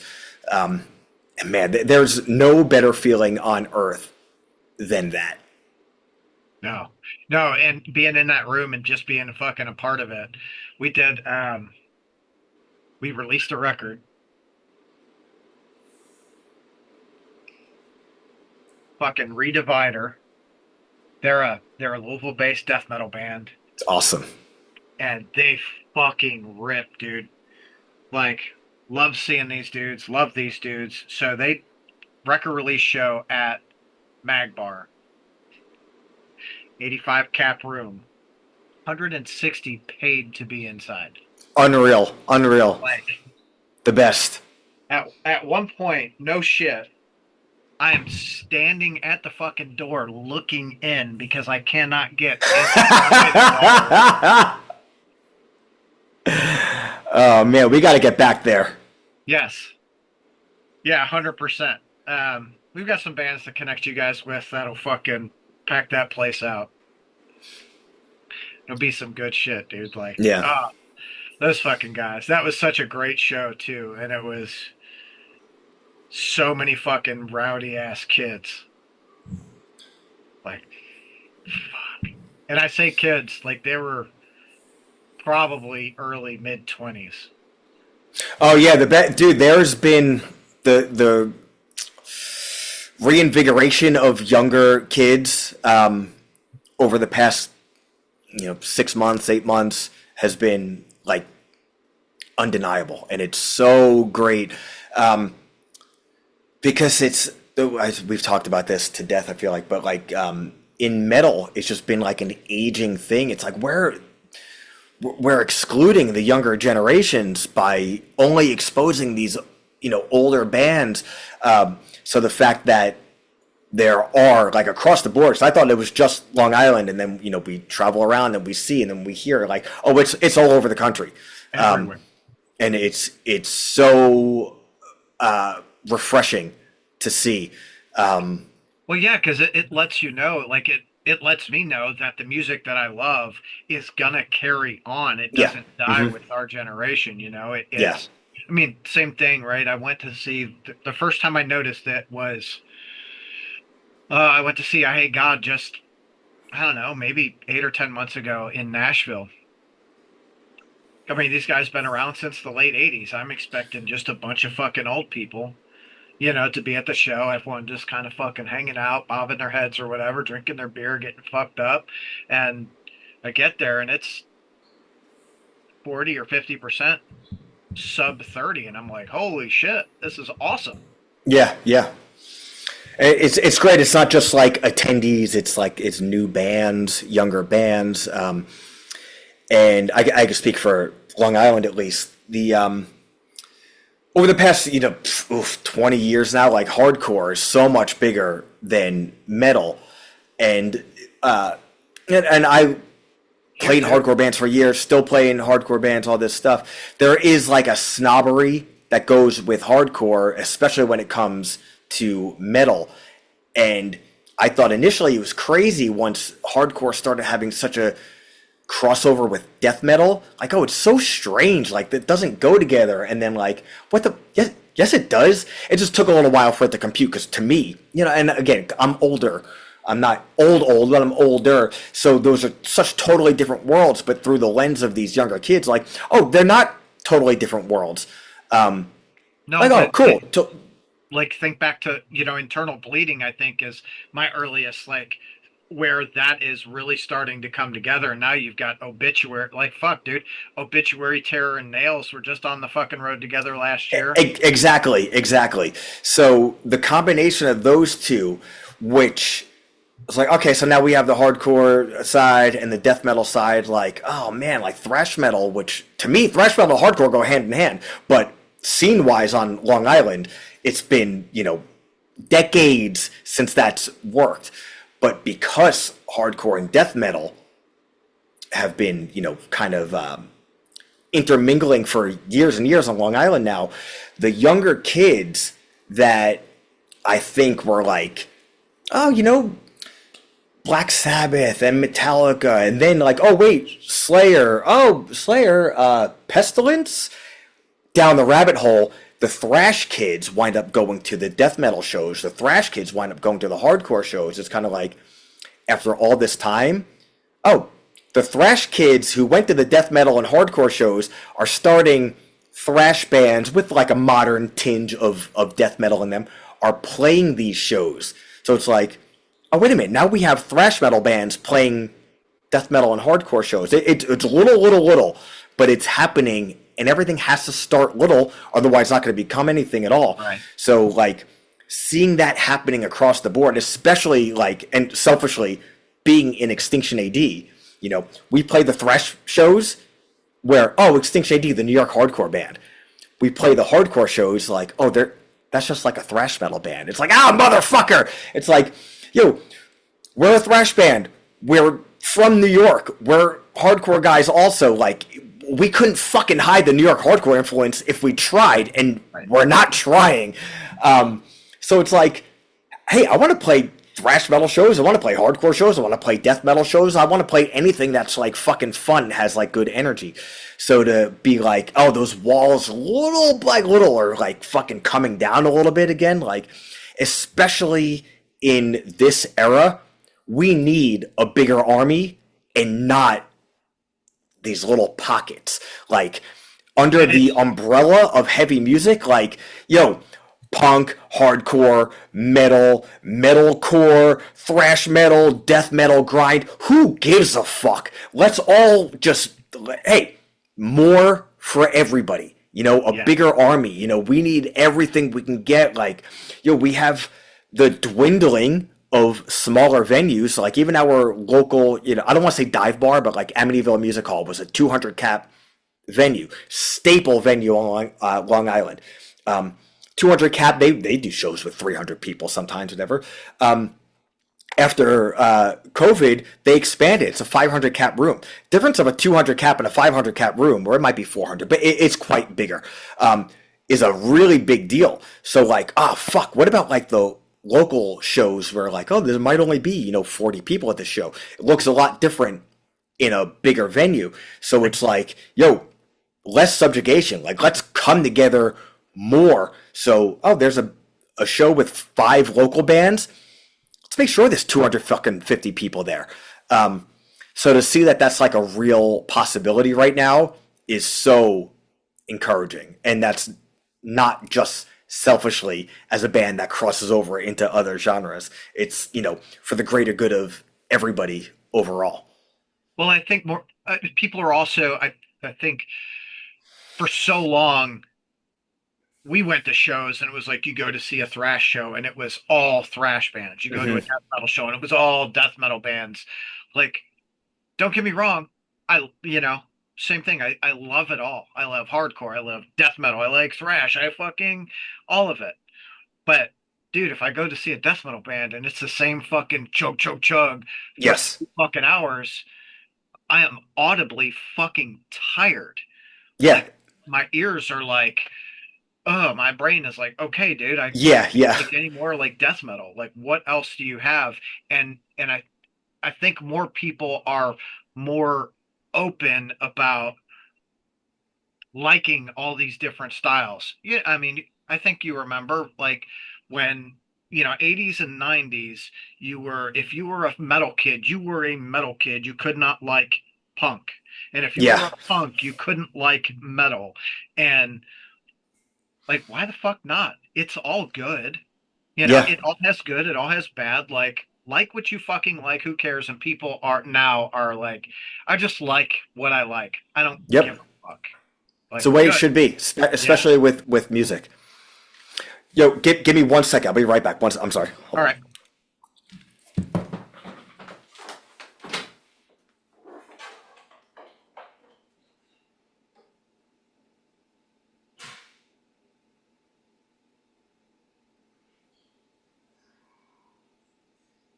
Do, do, do, do, do, do. Do, do, do, do, do. Do, do, do, do, do, do, do. Do, do. Do, do, do.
All right. Sorry about that. No, you're all good, dude. I was finding out about my nephew. He's been in the hospital since Friday, so Oh shit. yeah, he's supposed to come home today. So excited about that. I took him to his first fucking metal show. It was his first show overall, and it was so fucking cool to like be able to do that. He was like 13 maybe or 14. Take him. He was like, okay, this is cool. He sat in the corner where I fucking sit, and he like watched the bands, and then before the end of the night, he's like, I'm kind of tired. All right, cool. I know this was a lot, so we'll fucking head out. But more kids to more fucking shows. Let's Yeah, do it. that's awesome. 13. That rolls. My my daughter's first was she was 9. We did Max and Igor doing Return to Roots. Oh, that's so sick. Yeah, That's awesome. she, she was. We went. There were 2 opening bands. They saw her. She's like, she was so nervous. Like, I tell this story so fucking much because I'm so proud of it. Yeah. Like, are people gonna think I'm weird? Like, hey kiddo, Oh. we're all fucking weird. Yeah. You'll be fine, I swear. And no shit, we go in and not 5 minutes, dude. The first two fucking bands were like signing CDs and drumsticks and giving her shit. She was like, Yeah. "Oh, this is fucking cool." Like, yes, Yeah. That rolls. yeah. So, uh, I'm gonna turn on my light because this is my fucking my wall. Everything means something, right? This, of course, that's you guys. Oh, look at that. Hell Yeah. yeah. I say everything means something. I don't know, but like Slayer, that was the first time my daughter saw Slayer. That's cool. That was on their fucking last go around. This was the first time she saw fucking Super Joint. That's Uh, awesome. yeah. I got some punk. I have fucking whatever. What's that set list next to the Super Joint? This one, Yeah. Battle Cross. Cool. Um, yeah, dude. I've That's got cool. fucking stacks of set lists. Yeah. Yeah. I'm a nut. You guys don't do set lists though, do you? You know, I don't know if we must have at some point, but I can't remember the last time they do it. Somebody always does one for This Is Hell, and whenever they hand me one, I'm like, "What the fuck are you doing?" It's like, "Oh yeah, I forgot. Like, this is this is how most bands work." Yeah, I know at some point we must have had written set lists for Extinction A.D, but yeah, I can't really remember the last time that I we should start doing it just for the sake of it. Oh my God, 100% agree. what I should do is start making set lists that aren't the set lists for the other guys and just kind of see what happens. No, I swear, no, I know you're gonna be pissed. I know I know like Scuzz has a list because he has like the click going on his iPad, but I'm pretty sure Scuzz doesn't know the names of any of the songs. He but I think it's the real names. I think it's like everybody gets stuck on like the working title of Oh the yeah. song because it's always the working title of the song for like years and years, and then like once it's usually, especially like recently, um, the song doesn't even have a title until like we're going over like the first mix of each song. So like That would uh be fucking hilarious, dude. yeah. So I guess like Center Zero went live in that was May. All right. So I guess we're going over the mixes of that in like early April, and it's like, oh hey, here's the new mix, and people will get the the file, and it'll be named Center Zero. They're like, what fucking song is this? And they open up like, oh, that's the name of this song. It's like, why do you name it that? Oh, well, listen to it. It's like they're hearing the vocals for the first time ever while we're approving mixes. That's fucking hilarious. Yeah, it's interesting because I think this is the first time that I'm realizing um, that I'm not singing these songs and practicing them with the band um, until after the the song's already out. Um, like I don't think I'd ever practice singing the songs with the band until after they were recorded because the lyrics just didn't exist. Which I don't know why that's felt so normal this go around. Because now that I'm saying it out loud, it's like that's fucking crazy. It sounds weird. It sounds weird as fuck, dude. Yeah. Like, cause you think traditionally, how do bands write? They fucking get in their garage or their practice space and they fucking write together, and Yeah, we everything don't do comes that. out. Yeah, we More very bands are very rarely do that. Yeah. more bands are Um, moving away from the fucking playing in a room, and it's over the last like 2-3 years, I've heard more and more bands say, "Oh no, we write the song and then we don't really play it together until either after we record it or like right before we record it to make sure like pre-pro is fucking in place. You know, that's one of those things where before I knew how to record with a computer. When I was a kid, I was recording with my cassette 4-track constantly. Tascam? A Tascam 4-track, yeah. 4 channels, 4 tracks. The Tascam MP3, and then when you want more tracks, you got to bounce the first 3 down to that 4th track, and now you just opened up 3 more fucking tracks. I wonder, I think I might have had the MK3. I either had that or the MK2, but I think if I had the MK2, I probably would have made the Mortal Kombat 2 joke all the time, and I don't remember making that joke. Not that I couldn't have done that in Mortal Kombat 3, but Mortal Kombat 3 wasn't important to me. But the difference of once I learned how to, you know, got a proper computer and learned how to, you could program drums to just demo stuff out. Before that, I would have been the biggest snob on earth. Like, that's what the fuck? You're not even like getting in the room and jamming with people, whatever.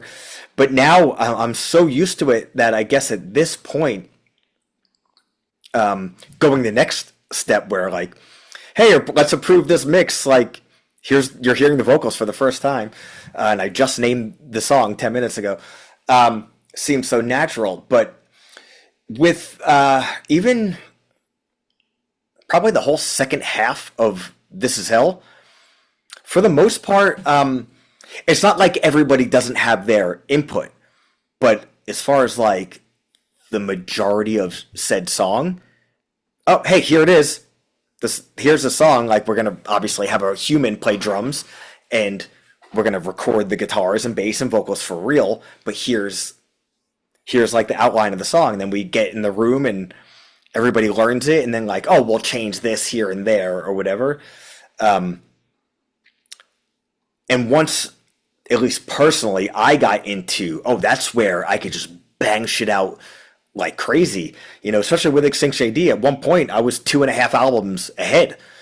Yeah, I think by the time we had completed our first EP, I had the majority of our second full length already written and demoed out. And I know definitely by the time we recorded our second full length, I was already writing songs for our 4th full length. Or third. I'm jumping ahead too much. By the time we had our second full length recorded, the 3rd album was done, being written. You know what it was? Tangent. The 3rd album was done, and I was working on something that, you know, we ditched years ago. But I was working on a 45-minute song. It's like, it's going to be one song. You think you're asleep? Yeah, right. But it was like a 45-minute thrash metal song. That's exhausting. Which we wound up like ditching because it became a bit of like, this is just like riff-a-rama, kind of like linear. Like, this isn't a song. So we wound up ditching it. But I was already done with that. I was done. Musically, I was done. But you got to think, you know, like I said, we're about to release our second album, and I have basically an hour and a half's worth of music for Extinction A.D. demoed. And then I have, you know, the time I was doing that band American Ice Age, you know, I had that record done. You know, I was just writing like crazy. So I've gotten so used to it that I don't even think at this point where it's kind of like, I started writing. And then, you know, 2 months later, like, okay, I guess we got our next album written. Everybody has these demo tracks. Like, everybody learn your shit, and eventually we'll get in the room and learn the songs together, and then make some changes here and there. It's rare that we are like, you know, practicing for a show or just practicing for whatever, and like, hey, let's like write a song together. And I think mainly I don't work well in those situations because I hope it's not because I'm a complete control freak. That might be the case, but I hope it's not that, because I would love if there was more coming in, which there is. Like there'll be things where like Ian will, hey, I have these like 4 songs that are like incomplete or complete. He's like, do with you what you want with them, and I'd be like, oh well, this is done. I'm gonna put a little thing here and there that, or there was the song "Culture of Violence" and the song "Apocalypse Rising." So third album and fourth album. Those are songs, if I remember correctly, Ian wrote start to finish. And then I said, hey, I have some like arrangement ideas. Are you open? He goes, yeah, go for it. And I would like chop things around and like, what do you think about this? And like, take a while. Because if you write a song, it's about like a 4-minute song, and then you get a different version of it from somebody, you immediately, or I understand, you could listen to it and be like, what the fuck is this? Because you're used to hearing it one way. Yeah. I'm like, just give it some time and listen to it like today, tomorrow, not for the next 2 days, then again, or whatever. And see how it feels. Because sometimes you need hear something, have your initial reaction, and then absorb it and then see, oh, that actually is kind of cool and I didn't think of it this way. Or, no, that doesn't make sense. And sometimes it works, sometimes it doesn't. But those 2 songs specifically were songs he wrote start to finish that I just kind of chopped and like Lars Ulrich around. Which for the person who does nothing but hate on Lars Ulrich should know, Lars Ulrich is like the mastermind arranger of Metallica songs and turning like cool riffs into actual memorable songs. Without Lars, we wouldn't have a lot of things that are like ingrained in our DNA, even if the riffs existed.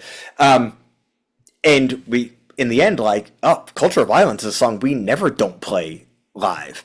And like I said, all the riffs were the same. It was just kind of in a different order. And Apocalypse Rising, same thing. The song was very, very different, even though it was just a reorganizing of riffs. But again, long story long, I'm just so used to it. And I think, what the fuck? Prodigal Scum, which was on our EP, Ruthless Intent, that was a song that we said, hey, at next practice, let's all get together and write a song. We're going to do it. So if anybody, come up with some riffs if you want, or not, but nobody comes in with, oh, I have all this stuff.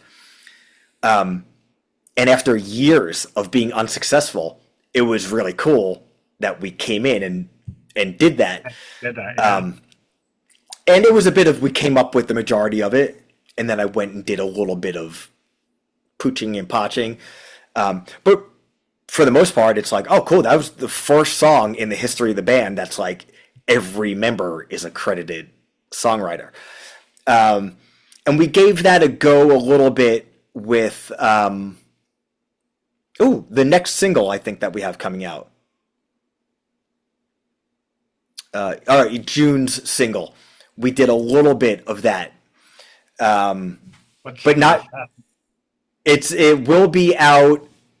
Let me check my calendar. It's June 7th as we record this. I believe June 17th. Okay. Our next single will come out, and there is a decent chunk of that song that we got in the practice space and kind of just like, hey, this person's going, hey, check this out over it. Oh, cool. What if we do something like this? Like, why don't we change this to that? Like, there we go. So we had a little chunk of it, and they said, all right, I'm going to go home and finish this. So it's interesting how the world of music writing has evolved in that way, where it still is a band. It's not a one-person project, Right.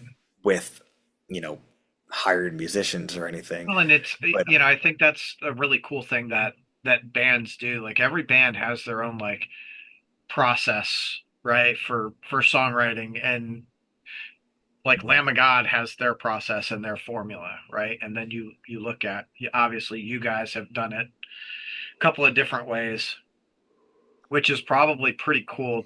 It keeps things interesting, right? Like being able to get together and write together, or hey, I have, this stuff. Oh, cool. Let's do blah, blah, blah, which also says a lot about egos too. Like being able to take a full song that someone has and arranging some, riffs in a different way. Um, I think more, it serves the song, right? What Hmm. serves the song best instead of I have this and this is how it has to be. Oh, absolutely. And I think that is a big reason why I don't feel like I function well in a, hey, let's all get together and everybody throw in, because it can become a pissing contest. It could become, well, I wrote this riff 5 seconds ago, but I'm so precious about it because I wrote it, where it's like, yeah, even if it's from my point of view, like, oh, I just came up with this right now, but it's sick, like, dun dun dun dun dun dun dun dun dun dun dun, and someone's like, well, why don't we go dun dun dun dun dun dun dun dun dun dun dun? I'm like, well, no, I didn't write it that way. Like, who fucking cares who wrote something what way? Yeah. And it could become the, oh shit, I'm not coming up with anything, but I want to be a part of it. Oh, I have this. Oh, but that has nothing to do with anything. Like, I'm obsessed with context, almost to a fault. Where sometimes there'll be a bit of a, I don't want to say argument, but the conversation of, I think this part should be played like this. I'm like, well, why? Oh, I just kind of think it hits harder if it plays like this, or like, why don't we do 2 breakdowns instead of 1?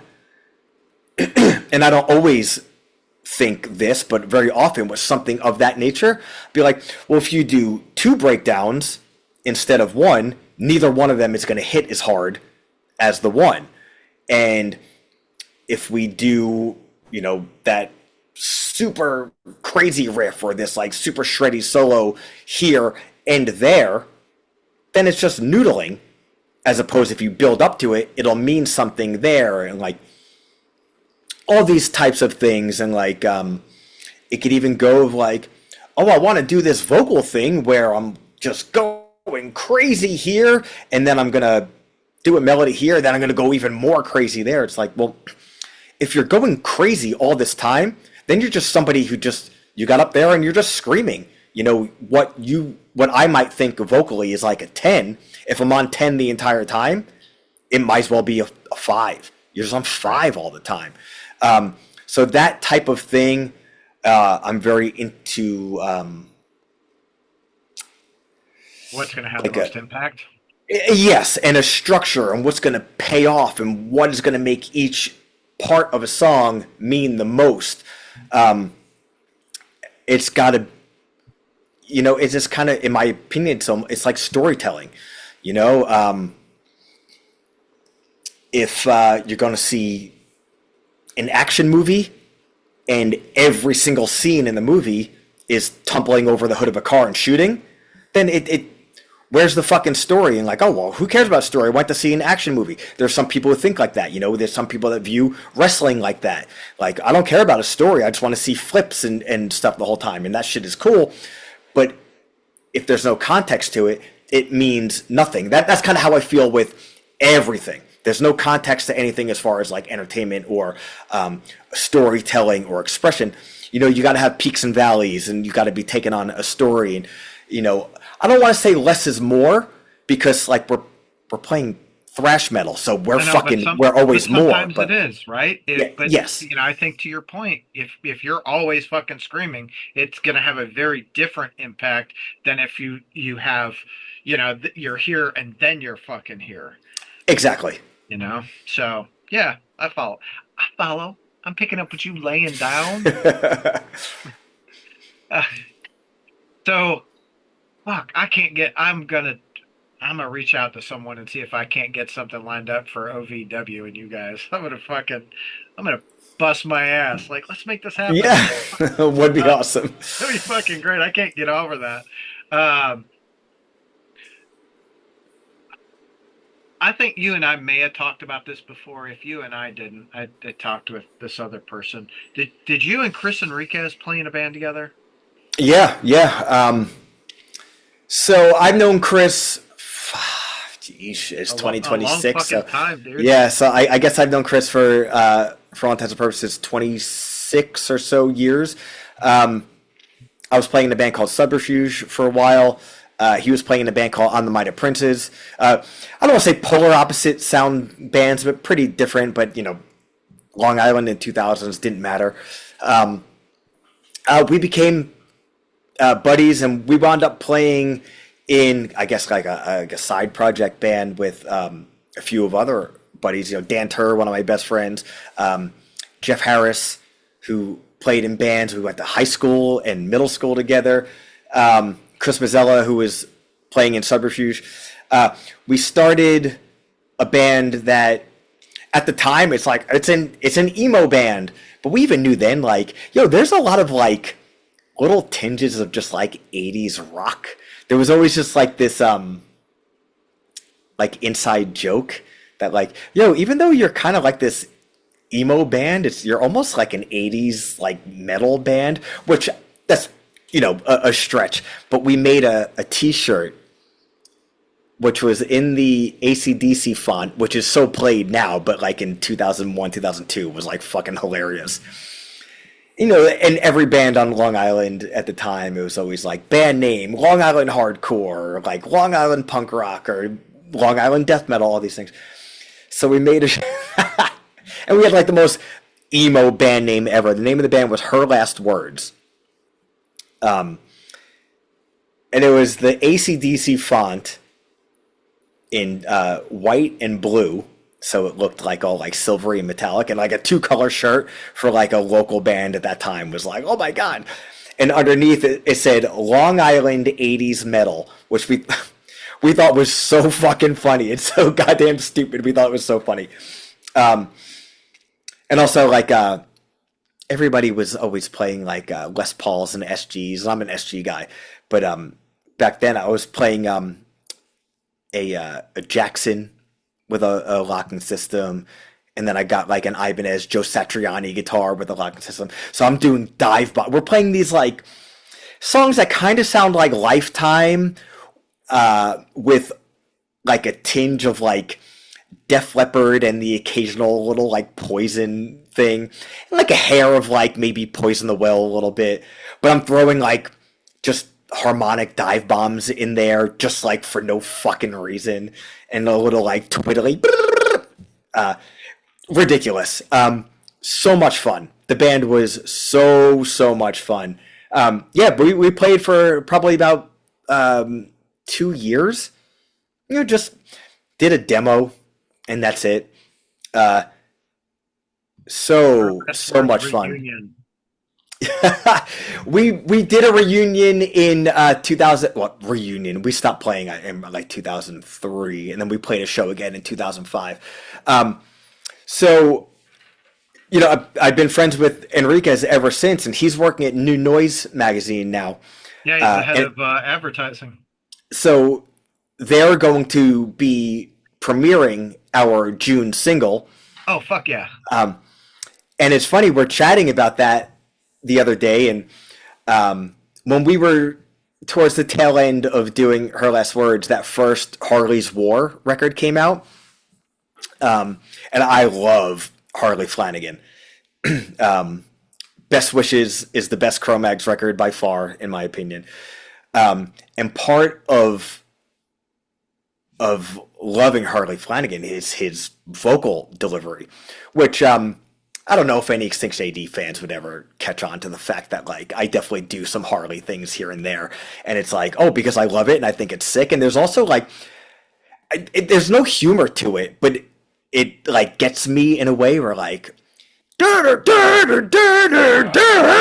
kind of, like, palpitation to his voice, like always like makes me like laugh, but not in like a haha way, but like it gets me psyched. So we started chatting about that record the other day. The first Harley's War record. Is that your dog? That is one of my dogs. Yeah, my wife just got home, so Paco is going crazy. So he's like, he had just gone to see Failure, and he introduced me to Failure. I love Failure. I've never. Oh, that's when they were in Chicago. Were they just there also? Yeah, because so they played a New York show also. Oh, gotcha. So I think Spotlights played with Failure in Chicago. Yeah. It was a festival that they both played. Yeah. So I said, "Oh fuck, I forgot about that show." It was like 2 days after the show. So I totally forgot about that show. Like I would have gone. I never have seen Failure. So we're talking about Failure. We're talking about Harley's War. He goes, "We should do a band that mixes Best Wishes, Cro-Mags, and Failure." And he's just fucking around. I said, "Yo, that would be so absurd." But he goes, he's like, it is absurd, but there are bands that kind of do this like mix that nowadays. It's so crazy. I said, "Yo, say no more. I'm gonna I'm gonna write a song that mixes those two." So we stopped chatting, and I'm like, "Oh, I'll get to that eventually. It'd be funny. I'll write some riffs and send it to him. We'll have a laugh." But instead, I sat down immediately, just picked up a guitar. I just got a new guitar, so I'm like, "Oh, an excuse to play this new guitar." So I was like, "Let me actually see if I could do this real quick." So I just write a riff that sounds like Failure. I'm like, "Oh, there we go." I was like, "How could I merge this with like a Cro-Mags crossover sort of riff?" So I figured out a way to do it, and I did. I said, text him back. I was like, "Yo, actually started writing riffs. I'm gonna work on this a little bit." Never gonna happen, but it doesn't mean I'm not gonna try to at least write like 2 or 3 songs to like see what happens with this fucking absurd polarizing mix of Failure and crossover Harley Flanagan Cro-Mags. Fucking do it. I will put it out. I will fucking put it out. Maybe we'll get my dog on the record too.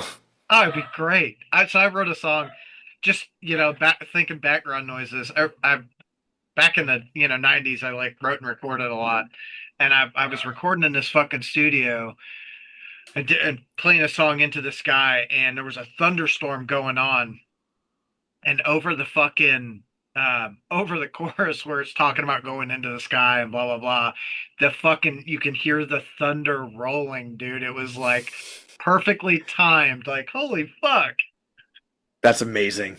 I love shit like that. I love it. Oh, me too. Like those little Easter eggs you find on fucking albums. Oh, well, this was an accident, and we didn't mean to do this, but it worked out for that. It's like, oh, that shit is so fucking great. Oh, dude, we always, every album, we keep a list of, we're just traveling in the van, we're like bullshitting about this, that, and the other thing, and somebody comes up with an idea, just like something totally random. More times than not, it's a joke.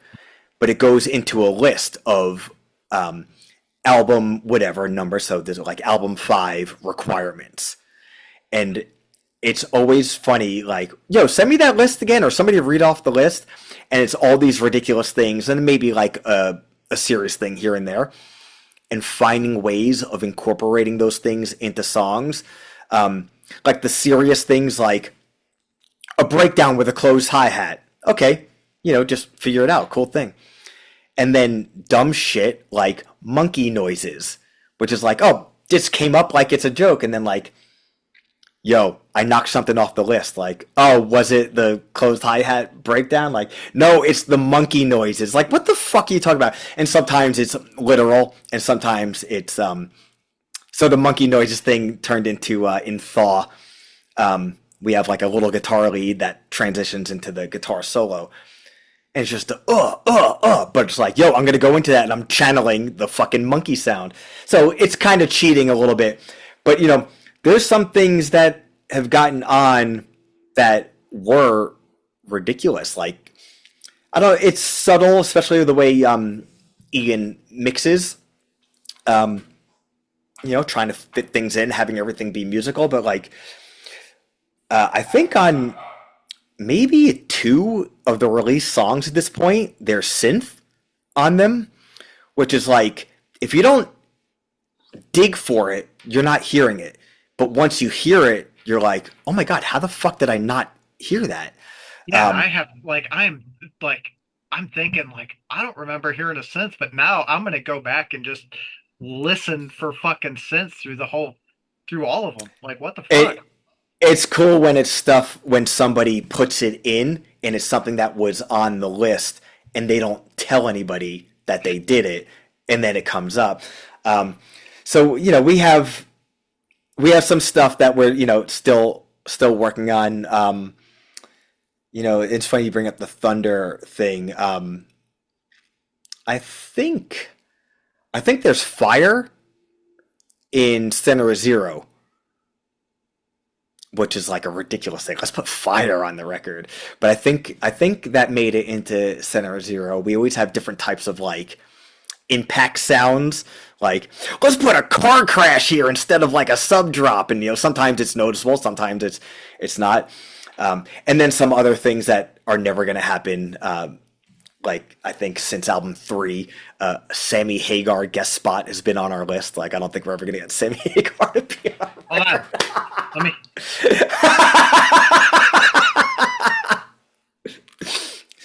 I legit had wrote a vocal thing on the Culture of Violence record that I wanted Sebastian Bach to sing so bad, and then we somehow was like a friend of a friend knew somebody who was like his assistant on a tour or something, but it like obviously never happened. I was like, fuck, now I have to do this? Like I can't hit this goddamn note. I legit wrote this vocal line for Sebastian Bach. Oh shit. Hold on. Yo, if you're texting Sammy Hagar right now, I'm gonna fucking lose it. I can't tell you that. I can't confirm nor deny that. But I'll tell you that I am texting someone about a guest appearance on your record. God, that would be something that I would definitely, if anything of that nature happened, and it like wasn't brought to the attention of the other guys like early on, I would just keep that a secret until I'm like, oh, hey, I'm sending the vocals over to be mixed, like, and they'll just get the vocals, be like, what the fuck is that? It's like, dude, it's fucking Sammy Hagar, duh. The most ridiculous mix, also, too, like. Out of all the vocalists in the world, like, yo, it'd be pretty sick to have Sammy Hagar on an Extinction A.D song. Let's see if we can make that shit happen. God. Oh, I love doing I love shit like that. Like, oh, you want to do that? Maybe. Boop, hold on, let's see if we can fucking make it happen. It'll be fucking great. All of a sudden, a fucking XAD single with fucking Sammy Hagar comes out. Like, what the insane, fuck? insane. Yes. Okay, Rick, I gotta rock, dude. I got a bunch of shit I need to take care of. I always have a blast chatting with you, though. Yeah, man. Me too. Me too. I'm glad we got to catch up. Hopefully, I got to see you in real life again before the end of the year.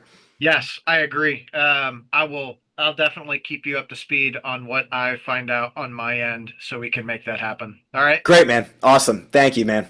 Have a great day, dude. You too, man. Talk to you soon. See ya.